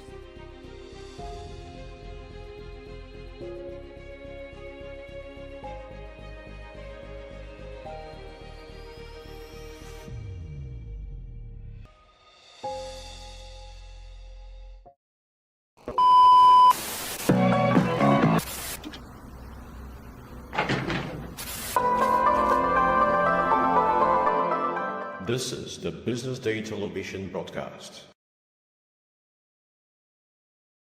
The Nigeria Investment Promotion Commission is an agency of the federal government of Nigeria established to encourage, promote, and coordinate investment in the country. NIPC role is designed to proactively promote Nigeria as an investment haven to further stimulate foreign direct investment to aid national development. Our crew in Abuja visited the agency's office and had an exclusive interview with the Executive Secretary and Chief Executive Officer of the agency. Take a listen. Great. Thank you so much. Thank you very much for deeming it fit or deeming me fit to be interviewed by your eminent self. I don't take it lightly. As you said, there are many different agencies, probably about 400 to 500 government agencies. So if I'm one of the chosen ones, it's a privilege. And similarly, it's a privilege to be also able to serve in this capacity, because when I first came here, I told the people that there are probably 20, 30 million Nigerians who could do this job. But God in His infinite wisdom through Mr. President has deemed it fit to appoint me. And so I don't take it lightly. I'm a lawyer with about 33, 34 years of experience as a corporate commercial lawyer. And that's what I was doing before I came into this job. I've had the privilege of working in Nigeria and also in the US, where I did not just law as well, but also business consulting for US companies doing business in Africa. So to some extent, those few years that I spent as on a sabbatical from law have helped shape me. I am a lawyer with a master's in law and also a postgraduate diploma in organizational leadership from prestigious Oxford University. And so coming into this position in October 2023 was a real eye-opener for me, because it was my first real substantial foray into government and seeing how government works from the inside. But when people ask me why I left corporate legal practice to come and do this position, I said, well, we can't all be critics of government. We must all roll up our sleeves. Nigeria belongs to all of us. We must all do our best to be able to contribute our quota and to see how we can help to transform things. We can't just sit and complain. We have to bring private sector practice and use public sector institutions to see how we can effect change. So that's why I'm here. Thank you. And like you said, we have a very robust law, piece of legislation that set us up in 1995, even though the commission itself didn't start full operations, I think, until 1999. standing on the shoulders of people like Engineer Mustafa Bello, who is here, who is an institution in himself here. I think the core staff that were engaged from the beginning, they put a lot of effort into training them. Because, of course, investment promotion is not something that you go and study in university. It's something that you are trained to then, become an investment promotion officer. I guess to some extent there's a marketing angle as well. But I think he laid the foundation. He laid a very solid foundation in terms of the structure of the place and some of the pioneer staff. I'm grateful for him and those that have gone, that have come on since then.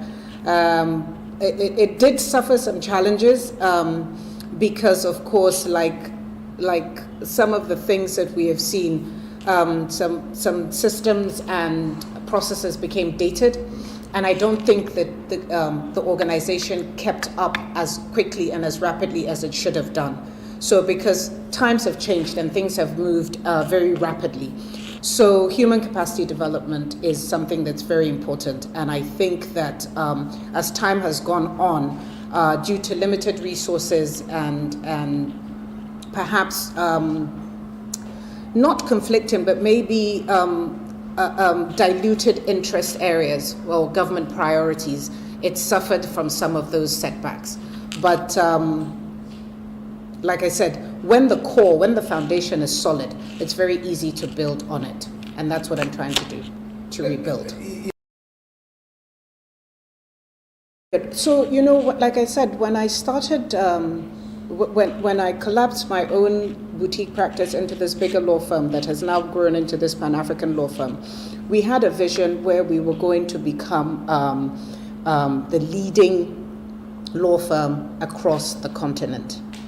Okay, similarly, what I've done is I've transplanted those visions that I had and the methods that I used in building this law firm, I've transplanted them into this organization, which means that, first of all, you have to start with your people. If your people are not happy, if they're not properly remunerated, if they're not properly trained, if they're not, they cannot deliver your vision for you. Because if, for example, I use an analogy, if I'm an architect and I put up fancy designs and drawings and whatever, if I don't have the right builders, the right welders, that vision is only on paper. Okay. So human capacity development, training, welfare, very important. And that's what I started with, because I realized that there were people here who have institutional memory, who have capacity, but who may not necessarily have had the opportunity to be able to deliver. So working with those people, training up the younger ones who were not necessarily exposed to the same experiences as the older ones. So just trying to have this healthy mix, bringing in public service, institutional memory and processes with private practice, with my own experience from private practice, to have this healthy blend. So trying to professionalize the institution. Of course, like I said, growing a law firm, trying to make it a Pan-African law firm, there is absolutely no reason why the NIPC, being the investment promotion agency for the country, cannot be the leading investment promotion agency across the continent. Across the African continent. Nigeria has everything. So, but where are we? Why is Nigeria? We're not where we're supposed to be. So which number are we? I don't like to use numbers because but where do you place this country so that we would see that, look, you are taking this institution from here to here. Yeah. And you are telling Nigerians, this is what I'm doing. And which is a very good news. Thankfully, we have a clear, this administration has a clear agenda of what it's trying to achieve with the Renewed Hope agenda. So what we are doing is we are reconfiguring ourselves to tie into that agenda, because everything that the administration is doing is exactly what we want to be doing. So like I said, we have recalibrated. What do we need to do? We need to diversify the economy. We cannot continue relying on oil. We need to build human capacity. We need to generate employment. We need to industrialize. We need to feed ourselves. There's no reason why Nigeria cannot feed not just itself, but even the continent. We can even export to European countries and beyond. So it's all of the power. We need to increase our capacity, of course, focus on renewables, look at alternative power sources. So everything that the administration is doing is what we are now trying to do to recalibrate our thinking, to slot into those key sectors. But of course, with a lot of these things, is we have to rebuild the trust. And rebuilding the trust is not just internally in terms of our own people here and our own staff, rebuilding the trust with other MDAs. Because again, what has happened is that the institution has suffered some kind of, maybe neglect is the word that I should use, or we have been ignored, rightly or wrongly. Some of it self-inflicted, others because, things have happened and they've moved quicker than we have moved. So it's rebuilding the trust, to get all the other MDAs for us to be able to collaborate, for us to realize that we are all mission aligned. We all should be working towards rebuilding this country. And so, of course, we cannot do it alone, which means that if another MDA goes out, meets a potential investor or is talking to a potential investor, they should work with us, because we have the capacity and the mandate, certainly, to be able to handhold, to convert announcements, to track, to just to make it easy and seamless for investors that are either coming in or those that are already in. So again, there's always this talk about foreign direct investment, but there are also domestic investors who have been here. Some are new, some are old, but we're also working very closely with them, because they also have to understand how government is now looking to assist them. And so we are always going out, talking to them, finding out where their pain points are, because they become our ambassadors. If they go out and they meet and somebody says, oh, what are you doing in Nigeria? And they say X, Y, Z, that's half my job done. Again, I don't really like to throw numbers around. It's not, we're asking. I think what we have done is we have seen. So, for example, one of the things that we do here is we administer what is known as the Pioneer Status Incentive, which often gets, people misinterpret that and say, oh, they're just giving them tax waivers. But no, it's an incentive. It's an incentive that is supposed to encourage investors, because when you come and you set up, in most cases, you're doing some heavy lifting. Serious investors are doing heavy lifting. So government has, I think, but just about 99 areas where which are called pioneer status industries, that encourage certain aspects, certain business sectors, to give them a tax waiver for the initial 3 years and then subsequently another 2.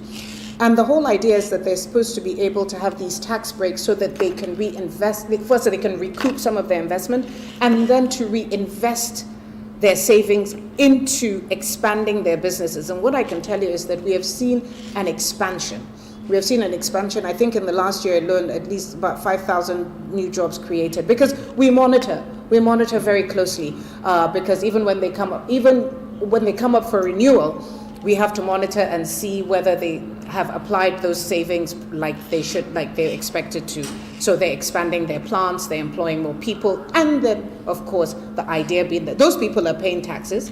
The whole value chain grows as a result. So we've seen a huge increase in that. The other thing is that I always tell people that investment promotion is a whole of government approach. It's actually a whole of country approach. When people go out, how we sell ourselves, how we market ourselves, how we, and again, the domestic investors, how they themselves portray their own experiences. These are all aspects of investment promotion, but we are just one agency. But what we want to be able to do is we want to be able to track. We want to be able to receive. We want to be able to assist. We want to be able to convert all of these interests into actual investments. And like you said, retention. Retention is so important, because now, again, the competition has grown. Many other countries are now trying to fill in those gaps where we have perhaps lagged. And so it's a very aggressive market out there. But again, I look at it like how I used to actively solicit for clients. So you go out, you do what you need to do. You go to the cocktail parties, you go to the investment forums, you go to round tables, you go to seminars, you go to conferences, and it's a constant marketing job. You're constantly selling this dream, this opportunity, which is Nigeria. And like I keep telling people, there's absolutely nothing that you want to do in Nigeria that cannot succeed. Yeah. Okay, so the first part of your question is who qualifies. Yeah. We have an extensive list, but I'll give you certain areas. So, for example, companies doing renewables, companies in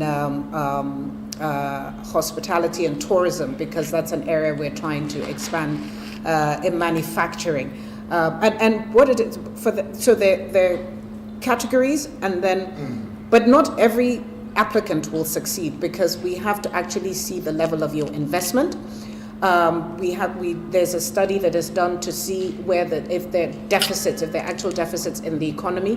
You'd be amazed that some things that the amount of things that we import. So where we see that somebody is coming to set up, for example, packaging is something that is very surprising. There are a lot of imports in packaging, but where we see that somebody is actually coming to set up.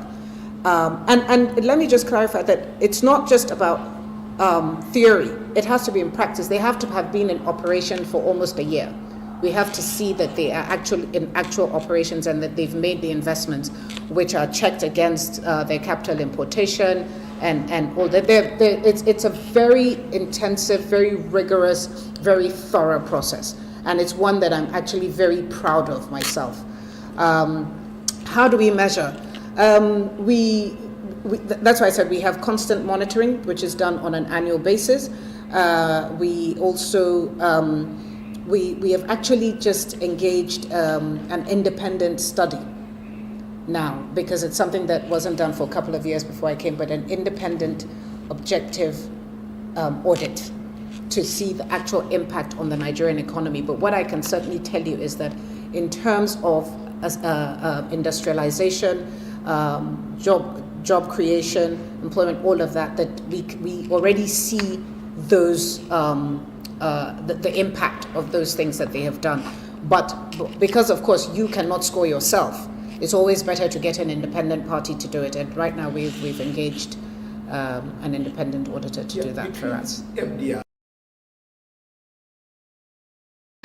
I'm interested in growing the Nigerian economy. Yeah. I'm interested in responsible, credible, sustainable, and inclusive investments. So in whatever shape or form they come in. And there's this thing about charity begins at home. So if we don't support our own people, sorry, I'm going to say no problem. Excuse me. If we don't support our own people, like I said, it's very hard for outsiders to take us seriously. So we're focused on both. But one of the very interesting things that I noticed is that when we started going out and trying to engage local companies to see what challenges they have or opportunities, or even trying to matchmake them with the foreign investors that we come across, who sometimes will ask us, oh, I want to do this. Is there an industry that I can partner with? Is there an investor I can partner with, a local investor? When we started trying to engage these companies, the amount of suspicion and resistance and pushback that we got, just because there's just this distrust of government. They're like, no, you're a government agency, you're coming to tax us, you're coming to, we don't want to get on your radar, we don't want, so we face a lot of resistance. But so it's taken a while to be able to convince them that no, we're actually here, we're offering you a service, we want to know what you're doing, because if I go to an investment forum and somebody says to me, I'm looking to partner with somebody in rice milling, I'm not just going to look at a piece of paper or something from Google and say, oh yes, there's a rice milling plant here. I want to see it. I want to know that you're doing what you're doing. So that when I'm talking, or sometimes there are even opportunities from DFIs who want to support, who want to invest. But we like I said, there was a lot of pushback, but slowly I think, and they say, okay, well, how much is this going to cost us? And I'm like, nothing, this is a free service. We're government, we're here to support you, we're here to encourage you, we're here to help you grow. Okay. I would like to hear that from you, madam. I would like to give you those figures, but I'm also cautious. So what I can do for you is that I will come back to you with exact figures, because again, a lot of the things that we do need to be verified. So we work with CBN, we work with National Bureau of Statistics.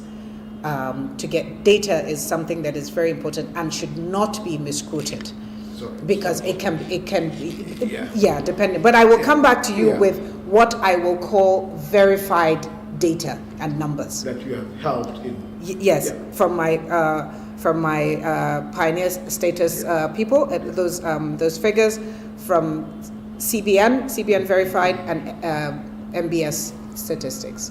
I can send that to you later. I don't want. I've talked about my people. Yeah. Because, like I said, this thing, I cannot run this race alone. I need the support of the people.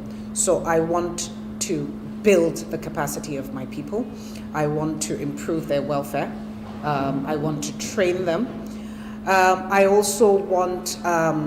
I want to rebuild the trust that we have and the collaboration amongst the different MDAs. I want to strengthen our relationship with state investment promotion agencies, because of course there's this when investments come in, they're not going to sit in Abuja. They're going to go out to states. So we're working very actively with the state investment promotion agencies to strengthen the ones that need strengthening, to build this collaborative, this synergy, whereby we're able to direct investments to certain areas based on their competitive and their comparative advantage. So I think it's very important. So we've actually designed a program that helps them to replicate what we're doing here at headquarters. So I also want to, because again the world has gone digital, I want to sort of automate more of our processes,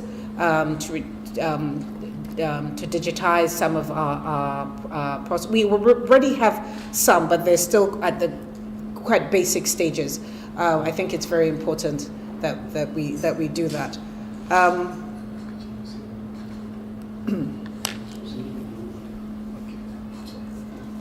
And then, just as importantly, just to I think to close this question out, is to rebuild the trust in Nigeria, to be able to get investors, whether they're domestic or foreign, to be able to subscribe to this Nigeria first. When you think of Africa, I want you to think of Nigeria first. We have the advantage of the Africa Continental Free Trade Area Agreement now, which means that when you look at Nigeria, you can't look at it as 250 million people. You have to look at it as a market to 1.4 billion. There's absolutely no reason why large industrialists and manufacturers cannot take advantage of this and set up and use Nigeria as their hub to penetrate the rest of Africa. Well, I mean, if you, I mean, everything that I've said now in this interview, yes. But if you think about it, it's so funny because I always used to tell them, and I think we have a banner upstairs that says, think investment, NIPC first, Nigeria first. We've always promoted that. Yeah. We've always, so when people come to me as investors and I listen to everybody, but when I hear that their areas of interest are more like trade or cash and carry, I still give them the information that they need. But for me, it's always been about how do we grow this economy? And everything in this Nigeria First policy tallies. It aligns with exactly what we've been trying to do. Think about Nigeria First. Think about how you use this as a hub for your manufacturing, for your for setting up your industries, for using it as a gateway. So NIPC is a gateway to Nigeria. Nigeria is a gateway to Africa. It's very simple. And for us, Nigeria presents all the opportunities, and there's absolutely no reason why this Nigeria First policy shouldn't work. I mean, we as an agency, we don't necessarily do any procurements as such, but certainly what we do is with all our investors, we have always encouraged them to think locally. Backward integration, very important. So even when they set up, we say, okay, but you know that in another year or so, we expect you to do XYZ, which is growing the local value chain. We're promoting an inclusive business policy because, again, there are small and medium enterprises that are often left out of this equation, but they grow. With support, they can grow and they can be scaled up to be able to be feeders into some of these larger industries. So we've always promoted this Nigeria First policy.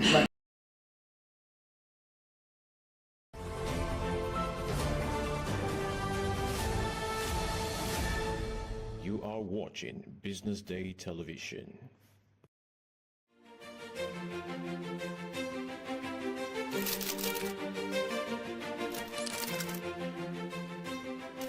I am, of course, a great admirer of the impeccable credibility, professionalism, and business savviness of BusinessDay. If you really mean business in Nigeria, start your day with BusinessDay.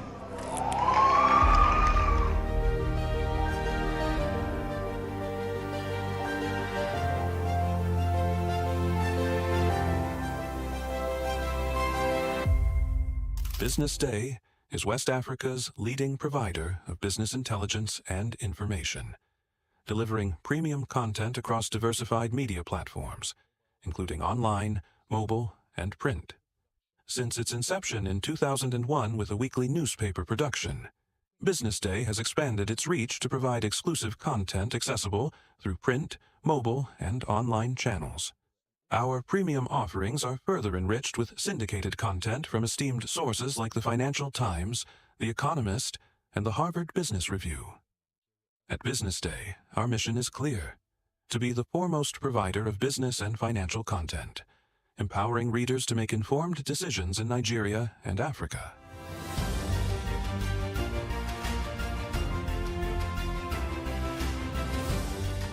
Since our establishment, we have been committed to delivering insightful, relevant, and accurate information about Nigeria's business and finance environment, while contextualizing the impact of global events. We monitor the stock market, analyze the companies driving it, and report on government policies and their economic implications. For being consistent in organizing these CEO forums for almost the last 14 years, I think this was a commendation, and I think something that will encourage them to continue.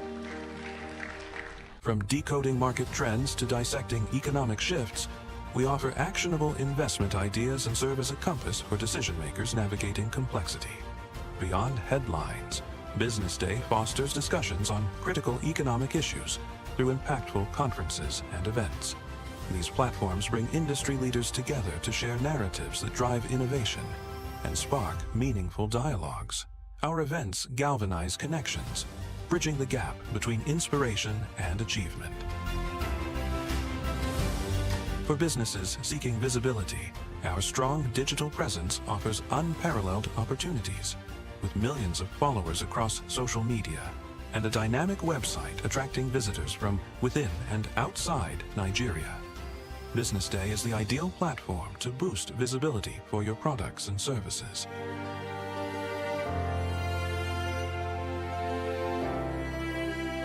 If you're looking for in-depth analysis and expert opinions on Nigeria and Africa's business landscape, BusinessDay is your guide.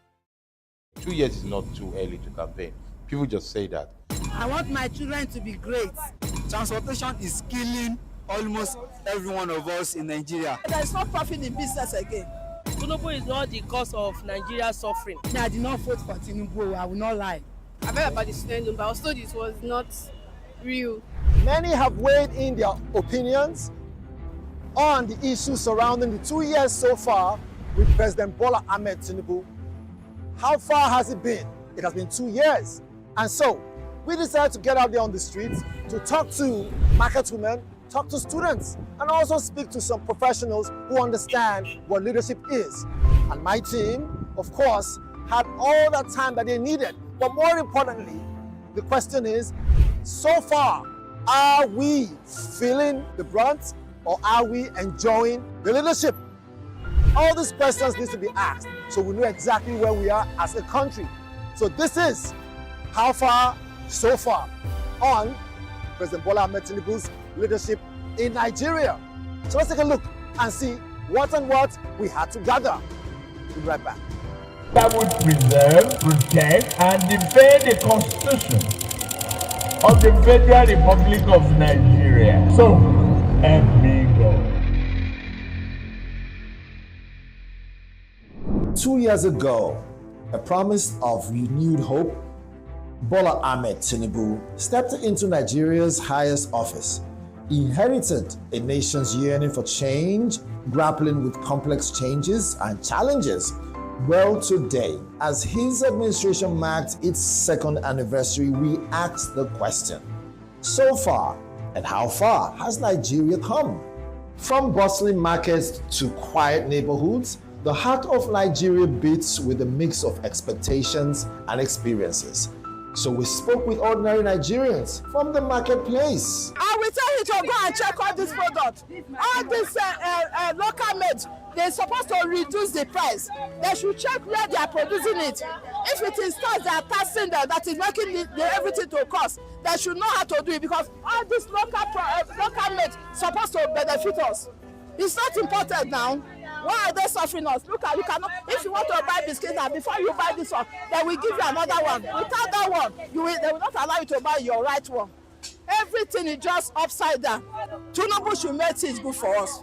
He should visit all this, especially this local goods, because the way the thing is coming out now, we are just like selling for them. There's no profit. I did it for Tinubu. Tinubu is not the cause of Nigeria's suffering, to my own perception. Because if you look it from the critical view, Nigeria has been corrupted before Tinubu climbed the seat, to my own view. Though I'm jobless for now, but it's not Tinubu's fault. This is my 14 years of graduating, but I didn't regret it. Under Lagos State, during the Tinubu regime, I've acquired many skills under his regime. I stay in Surulere. So in the morning, my husband will come and drop me. He will come and drop me here. My going home with my son, I spend, if I do Aroro, I will spend 2,000. If I do not do Aroro, I will spend like 2,200 or 2,400. When I'm very small, it's our father that has gone out to go and hustle. But now, we women, what we are doing now, we're doing many things. We are more than men now in the house. We are the men in the house now. I want my children to be great. To schools and universities, and of course some students, and their voices painted a vivid picture. The impact of Tinubu for the 2 years that he's on the as the president of Nigeria, and also for the economy also, sir.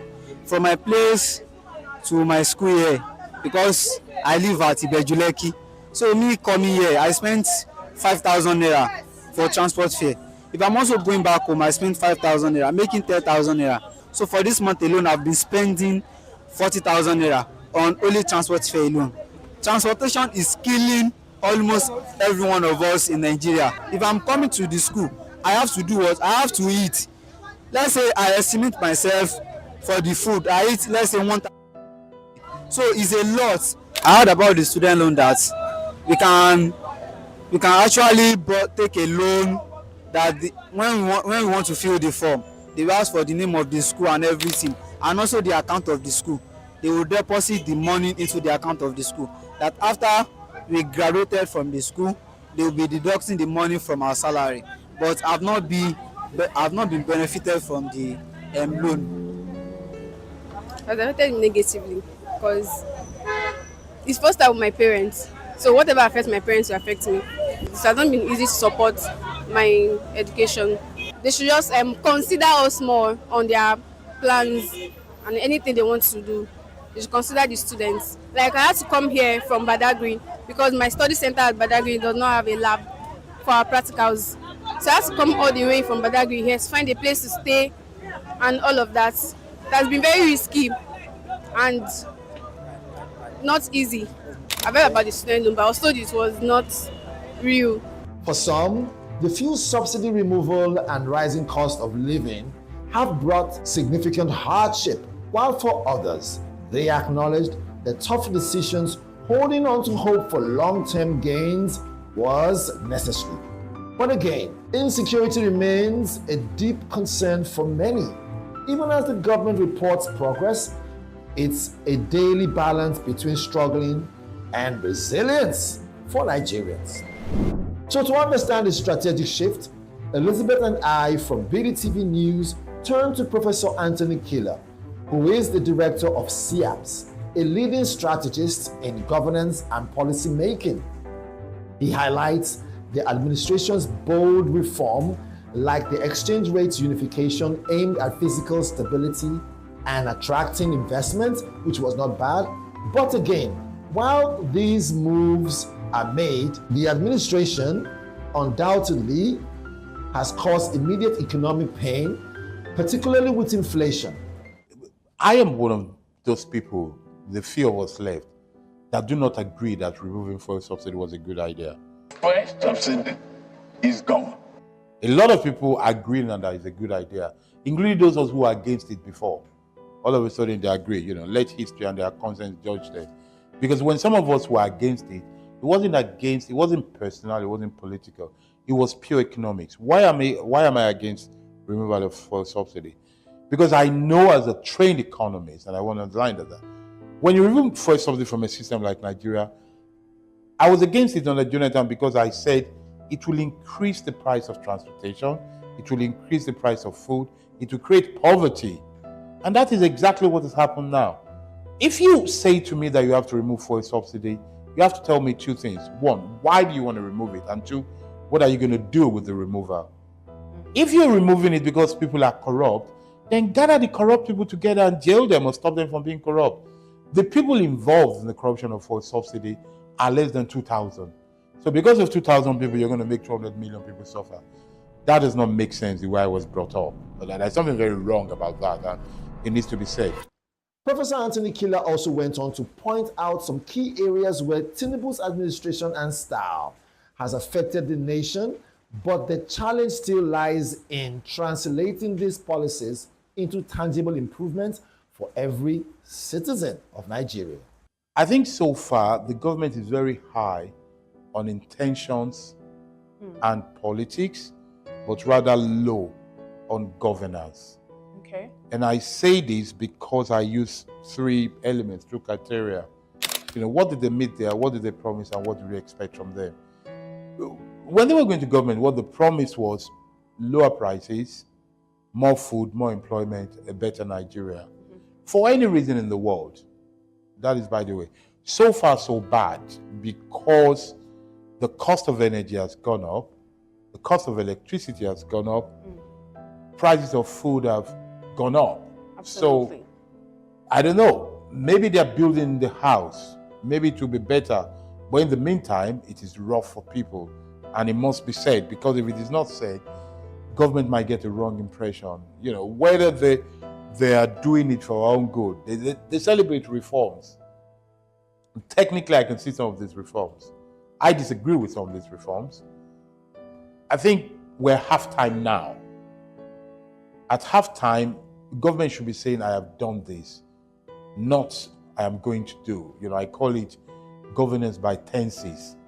By halftime, government should be using past tense, not future tense. So they shouldn't be saying what they're doing or what they plan to do. I think that's not good for Nigeria. And because I'm not a partisan politician, I still hope that, they do something very quickly to improve the situation. But generally, the situation is bad. If you're in a country where the bag of rice is more than the salary Of the average Nigerian, that's not a good place to be. So it is no news that President Tinubu's first 2 years have been marked by often difficult decisions to spark growth and changes in our economy. But again, is Nigeria now on a better trajectory? That's the question mark. And the path ahead is still unfolding, for sure, but fraught with both promises and ongoing hurdles.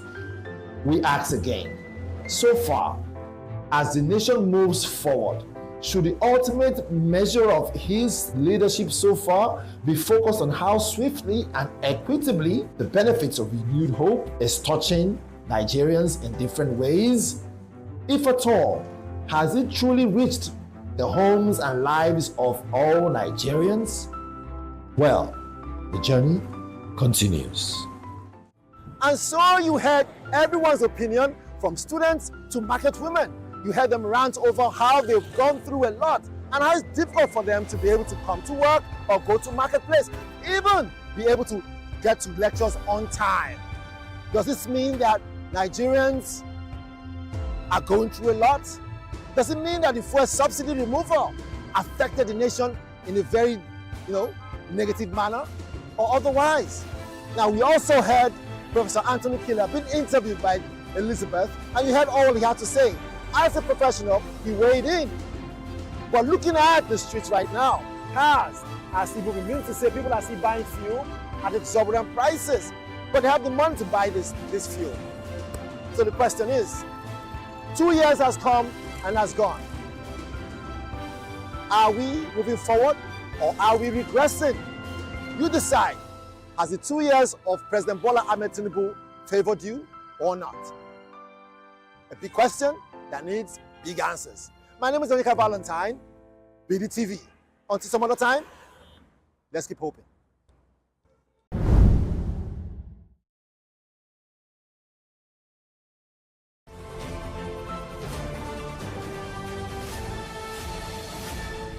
You are watching Business Day Television.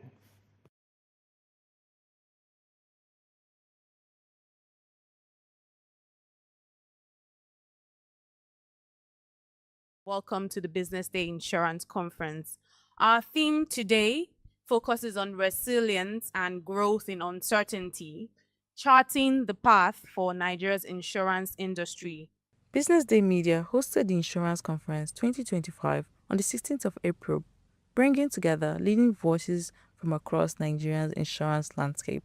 The conference had a strategic gathering of CEOs, regulators, policymakers, and innovators committed to reimagine the future of insurance in Nigeria. The event themed resilience and growth in uncertainty, charting the path for Nigeria's insurance industry, kicked off with a welcome address by the editor of Business Day Media Limited, Temitayo Fabole, who highlighted the importance of the insurance industry as a pillar of national stability. Penetration of insurance in Nigeria is just 1%, of the GDP per capita. But now imagine that if it grows, if it increased by just 1%, Nigeria's economy would unlock about 1.5 billion in additional economic value. So for every 1% that is unlocked in insurance, it's an additional 1.5 billion. And you can imagine if that compounds. For an economy that also is turning the corner, obviously, with new businesses rethinking investments in Nigeria, taking more risk, it means you also need to take insurance. So obviously the opportunities are there, not just the typical ones, life, your car insurance, but also a change of mindset. And of course, with the numbers that we have in Nigeria, you unlock a lot of opportunity. Also followed was a goodwill message delivered by the Deputy Commissioner for Insurance, Finance and Administration, Mr. Ekerete Ola Gamikon. Representing the CEO of the National Insurance Commission, Mr. Olusegun Ayo Omosheyin. So the insurance industry is the biggest industry in Nigeria. Yes, I heard when the editor said insurance is not as big as it is elsewhere in the world. That's a misconception. The insurance industry is the biggest. Why do I say that?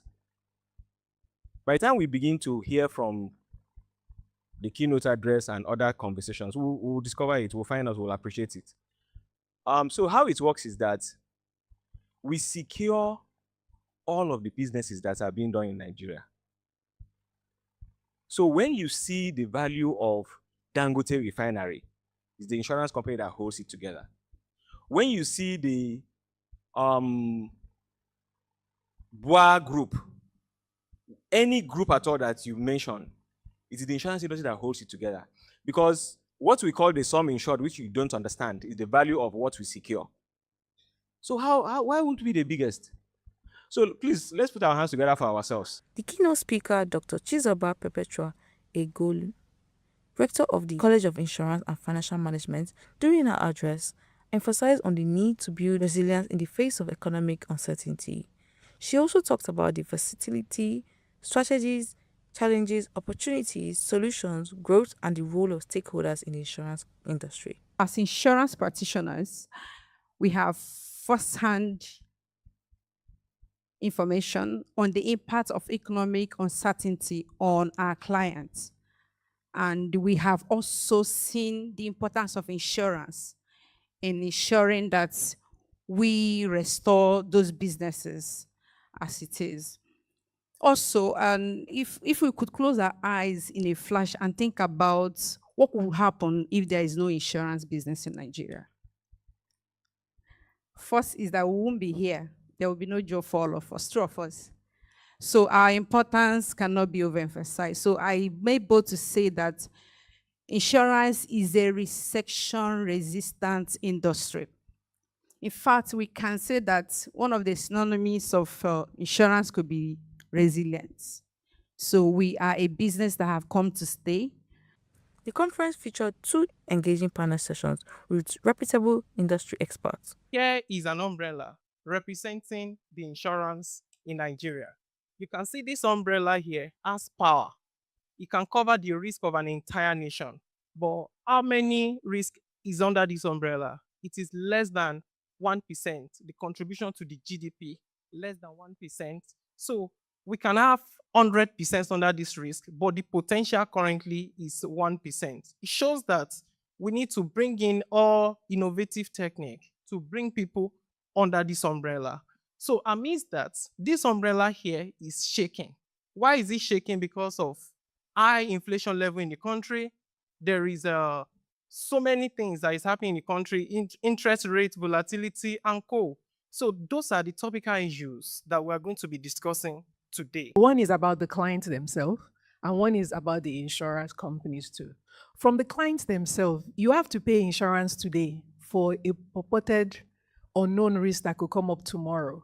That point of, do we know whether your reward is going to be on earth or in heaven, is still one of those barriers, because people think that if I pay now, I don't know if I'm going to need it and I might never need it. So there's still that mindset that, will it really help me?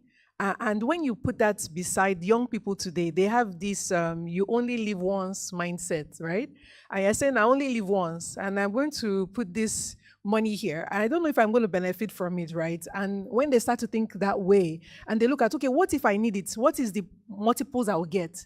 The multiples on insurance that they've put in place might not be adequate for the sort of realities that they are facing. So in the end, they will prioritize putting money on investments, putting money on even betting, yeah, because even though everybody knows that in betting you might not win, but in insurance you would always win at some point in time. But from them, they're just thinking about today. So for us, we have to rethink our approach to be able to manage those sort of barriers that they are facing. But okay, what other benefits can you get today from an insurance policy? We do have benefit policies and we have risk, pecuniary situations that could or could not happen. Vice Chairman of the No Takafu Insurance Limited, Mr. Aminu Tuku, also threw light on how non-conventional insurance models can support market expansion during his presentation. The conference provided a platform for knowledge exchange and forward-thinking conversation, which underscored the urgent need for collaboration and innovation to grow Nigeria's insurance industry. Some of the attendees and speakers shared their key takeaways from the event, offering perspective on how the sector can remain competitive and inclusive in a fast-changing world. And from the session today, I see that the industry is more open to collaboration. I see that people are thinking, we want a better industry. Penetration is still low, even though we're impacting a lot. But we're still not doing enough when it comes to retail customers, SMEs. And I think there's an opportunity for us as insurers to work together, to learn from each other, and to perhaps find some ways to collaborate to solve some problems together. So I look forward to even the deliberation on innovation, just for others to know what's going on and what's possible. So this is, I think, a really great event. Thanks to Business Day. The insurance sector rather in Nigeria is, they are growing, right? But there's still one or two things that needs to be done for the company to, for the sector, for the sector to get to its destination, right? And be at par with its contemporaries in the global world, right? So for example, now, in terms of a digital platform, in terms of going digital, so globally, most insurance companies can perhaps sit at the comfort of your home and, subscribe to a package, an insurance package, pay your premium and all, right? not all insurance companies in Nigeria are into that. And I think that's what they could do. And one of my takeaways here is that, see, insurance, the time has come for you to open your eyes to innovation. And innovation is the next thing. So innovate, right? Be digital, go global. The event concluded with a network session offering stakeholders an opportunity to forge partnerships and exchange ideas for the future of insurance in Nigeria. This is Indigwe Ifunaya reporting for BusinessDay TV.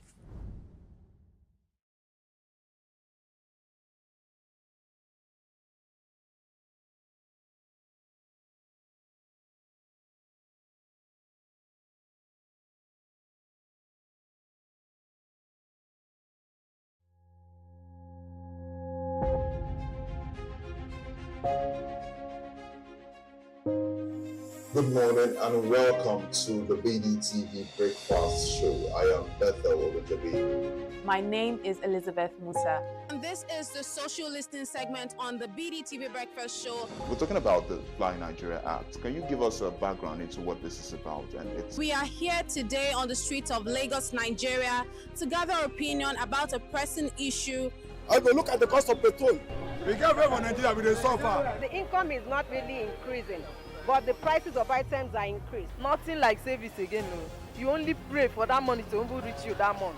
There's a lot of high pressure, a lot of stress. There's a lot of high targets to be met. I was quite strict.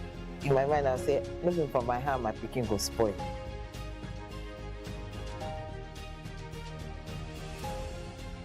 To allow all banks and all the players in the space 15% inflation target achievable in 2025.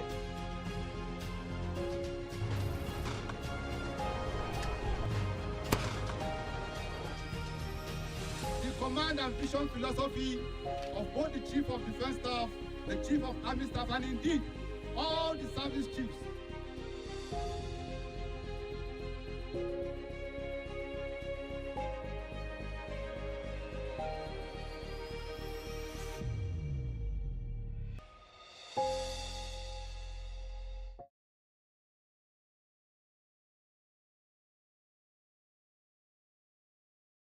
The major thing from all the panelists is very clear that employee well-being is at the forefront of every organization, and it goes way beyond the profitability. So organizations are now looking for ways that they can keep their employees engaged, so that they can be able to achieve the bottom line, which is profit, generate revenue and all of that. So I feel that from these discussions, you can tell that organizations are being intentional about coming up with different employee strategy, employee wellness strategy in terms of how they can keep their employees engaged, how they can reduce turnover, and how they can make their employees ambassadors of even their own organization. So I would take you back to when we had a talent management report, and it was as a result of the financial burdens, going on around the country, and we kind of looked at what were the pain points for employees, and we came up with a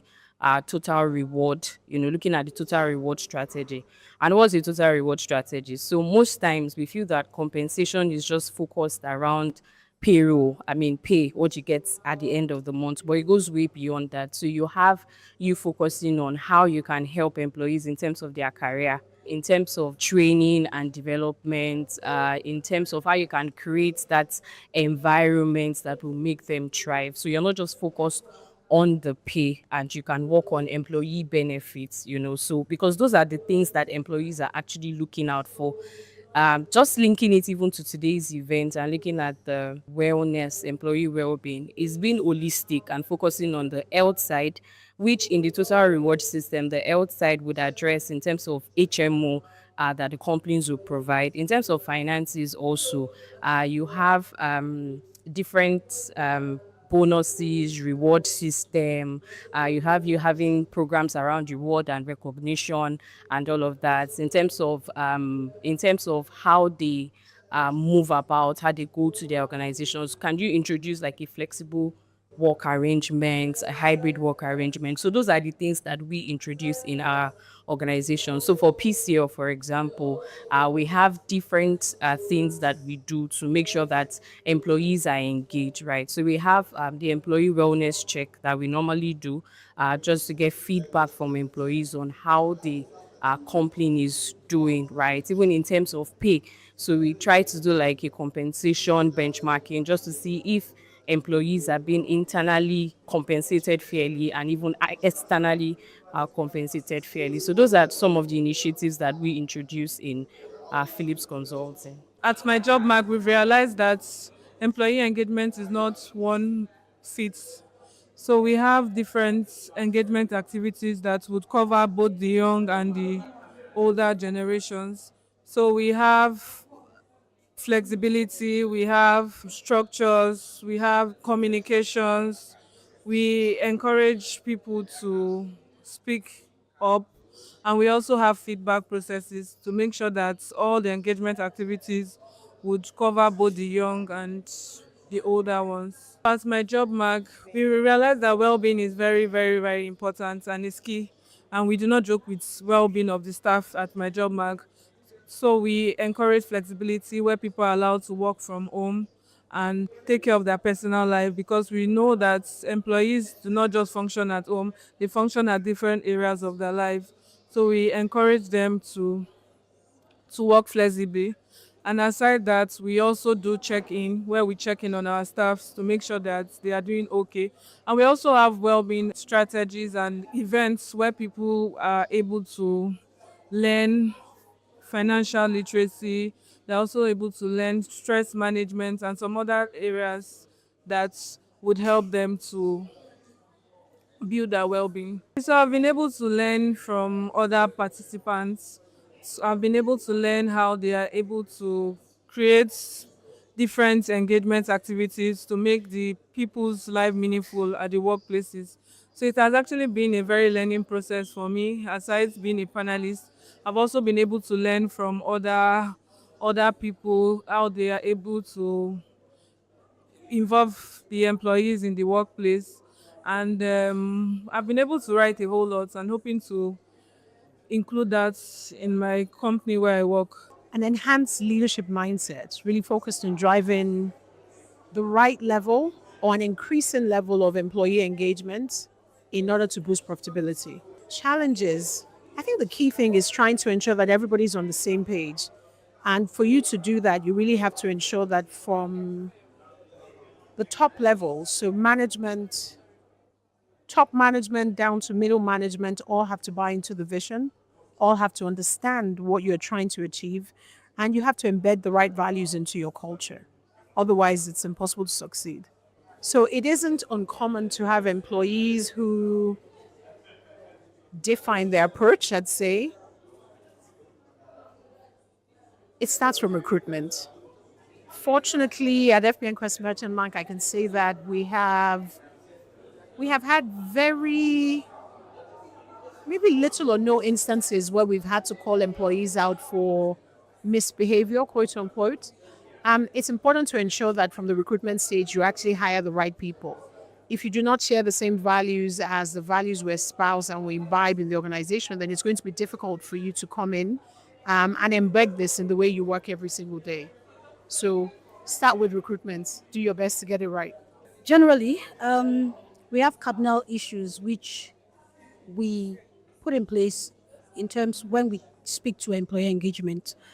So basically, we have various activities, various initiatives.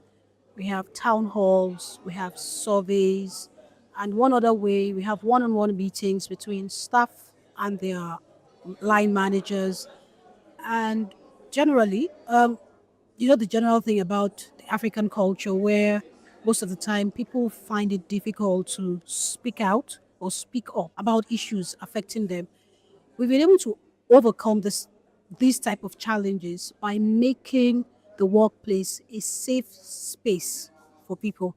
So we make it safe such that you'd have someone to speak to at any point in time. If it's not your line manager, there's someone who's interested in you, right? If they're your line manager, it could be HR, it could be a peer, It could be a line above your line manager, and most of the time, it could even be the GCO himself, Mr. Ola Daramola. He's a great people person.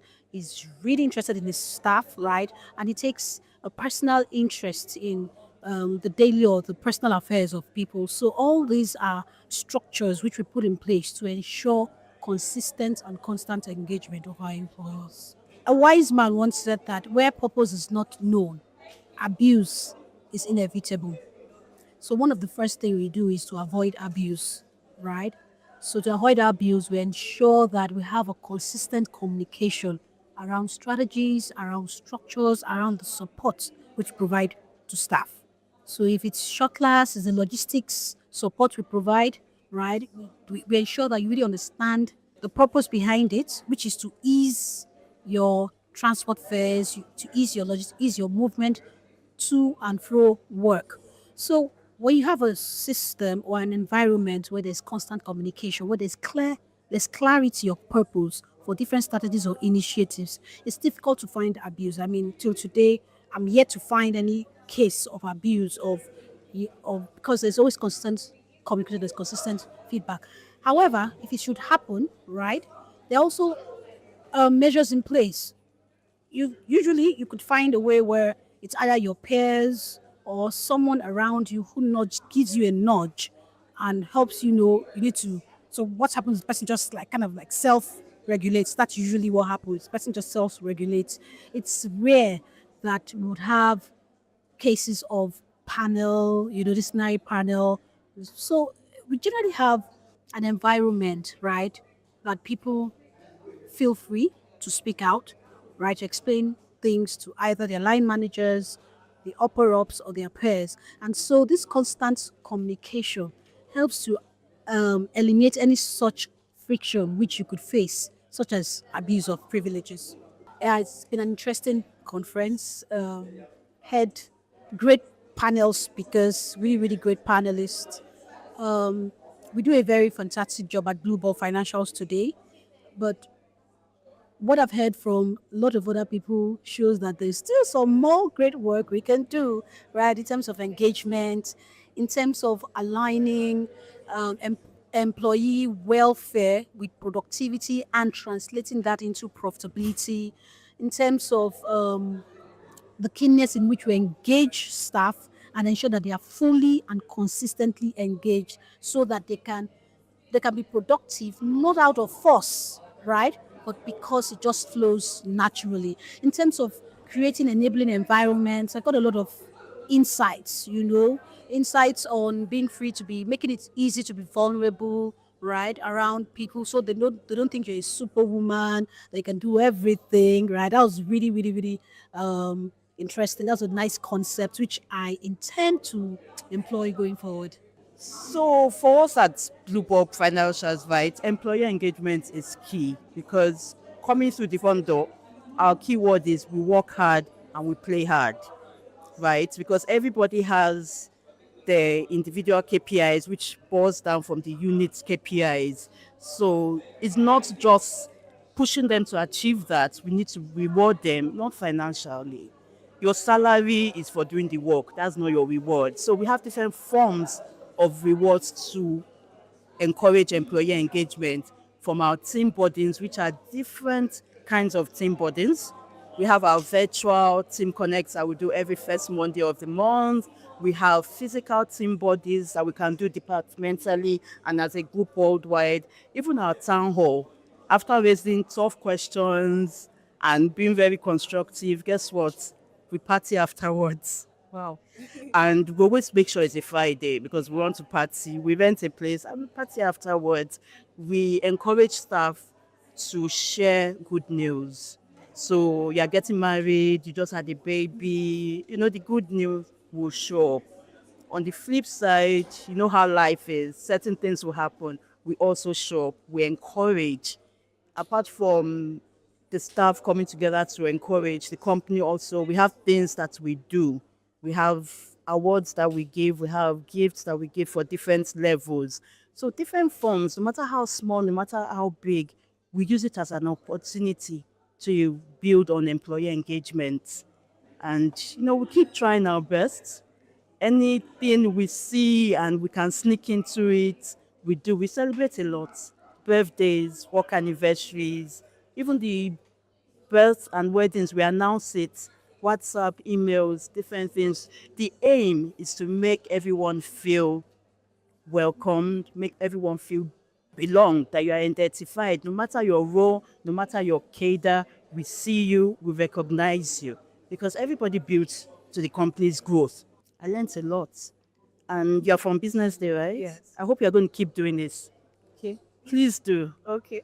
So It you was want us to very, have more? yes, it was very insightful. It was very insightful. I saw different angles to things that you can do. You need to see my phone. I'm very electronic. I don't carry the book. So my notes for today alone, I've taken down a lot of tips, things we can improve on because nobody's perfect. So it was very insightful. I'm walking out of here with a lot of motivation.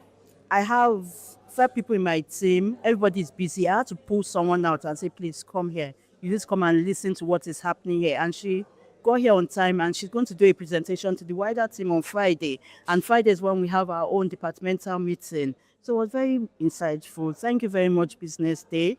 Please keep doing it.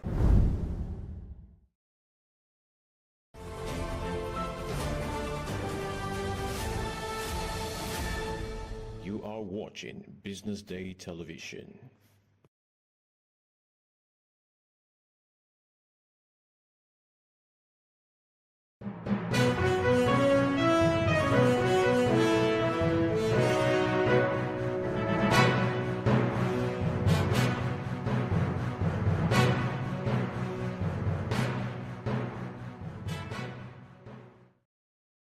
Good afternoon and welcome to the BDTV News at noon. My name is Elizabeth Musa.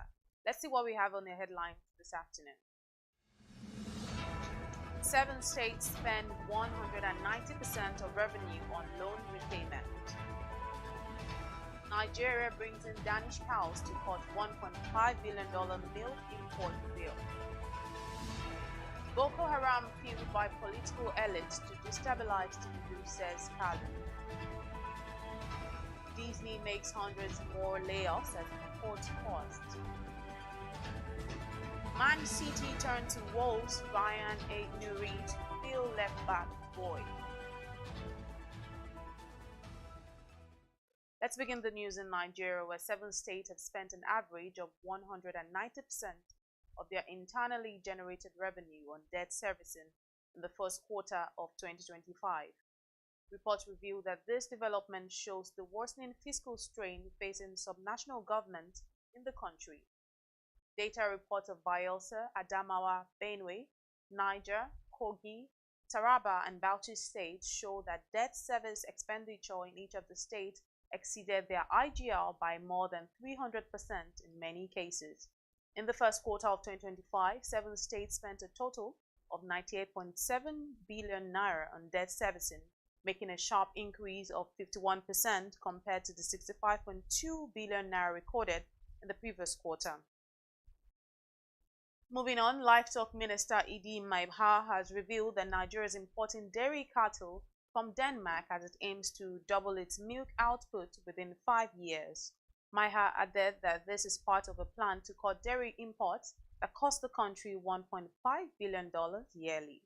Despite having one of Africa's largest cattle populations, the country still struggles to produce enough milk for its people. According to reports, Nigeria currently produces 700,000 tons of milk per year, while consuming 1.6 million tons annually. Now to end the local news, former Abia State Governor and Senator representing Abia North, Ojik Uzo Kalu, has alleged that elements within Nigeria's political elite are backing Boko Haram in the bid to destabilize President Bola Tinubu's administration. Kalu, speaking during a TV appearance on Monday, May 2nd, claimed that the resurgence of the terrorist group was politically motivated and orchestrated by power-hungry individuals within the corridors of power. The former governor pointed fingers at politicians, wealthy business people, and top-ranking civil servants, describing the insecurity plague as a deliberate strategy by influential figures discontented with the current state of governance. And on the foreign scene, Disney says it is laying off several hundred more people around the world, with workers in its film, television, and finance departments impacted. According to reports, the entertainment giant has been under pressure as viewers move away from cable TV subscriptions in favor of streaming platforms. A Disney spokesperson revealed that the company continues to evaluate ways to efficiently manage the business as the industry transforms at a rapid pace. The latest job cuts follow major layoffs announced in 2023, dismissing about 7,000 workers as part of a drive by the chief executive Bob Iger to save $5.5 billion. Now, to end the news, Manchester City are reportedly eyeing Wolves defender Ryan as the former Premier League champions look to address their long-standing left-back dilemma. City have been without a natural left-back since Benjamin Mendy last featured for the club in August 2021. The position has seen a rotating cast including Alexander Zinchenko, João Cancelo, and Josko Yavedol, while youngster Nico Relli was deployed towards the end of last season. While no formal agreement has been reached between the clubs, sources close to the deal reveal that the transfer will be completed. Well, that does it this afternoon on the BDTV News at noon. My name is Elizabeth Musa. Keep watching BDTV.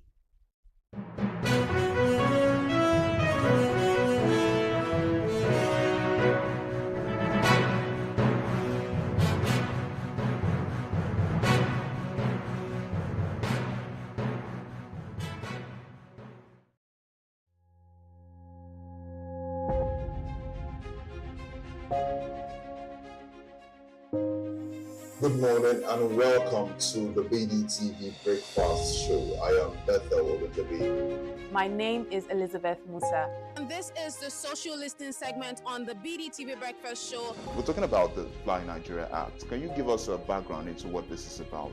We are here today on the streets of Lagos, Nigeria, to gather opinion about a pressing issue. I will look at the cost of petrol. We get very Nigeria with the suffer. The income is not really increasing, but the prices of items are increased. Nothing like service again. No. You only pray for that money to reach you that month. There's a lot of high pressure, a lot of stress. There's a lot of high targets to be met. I was quite strict. In my mind, I said, looking for my hand, my picking will spoil.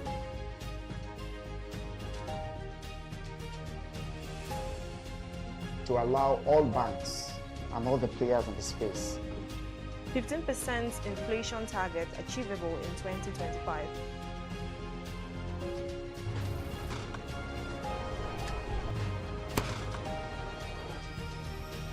The command and vision philosophy of both the Chief of Defense Staff, the Chief of Army Staff, and indeed all the service chiefs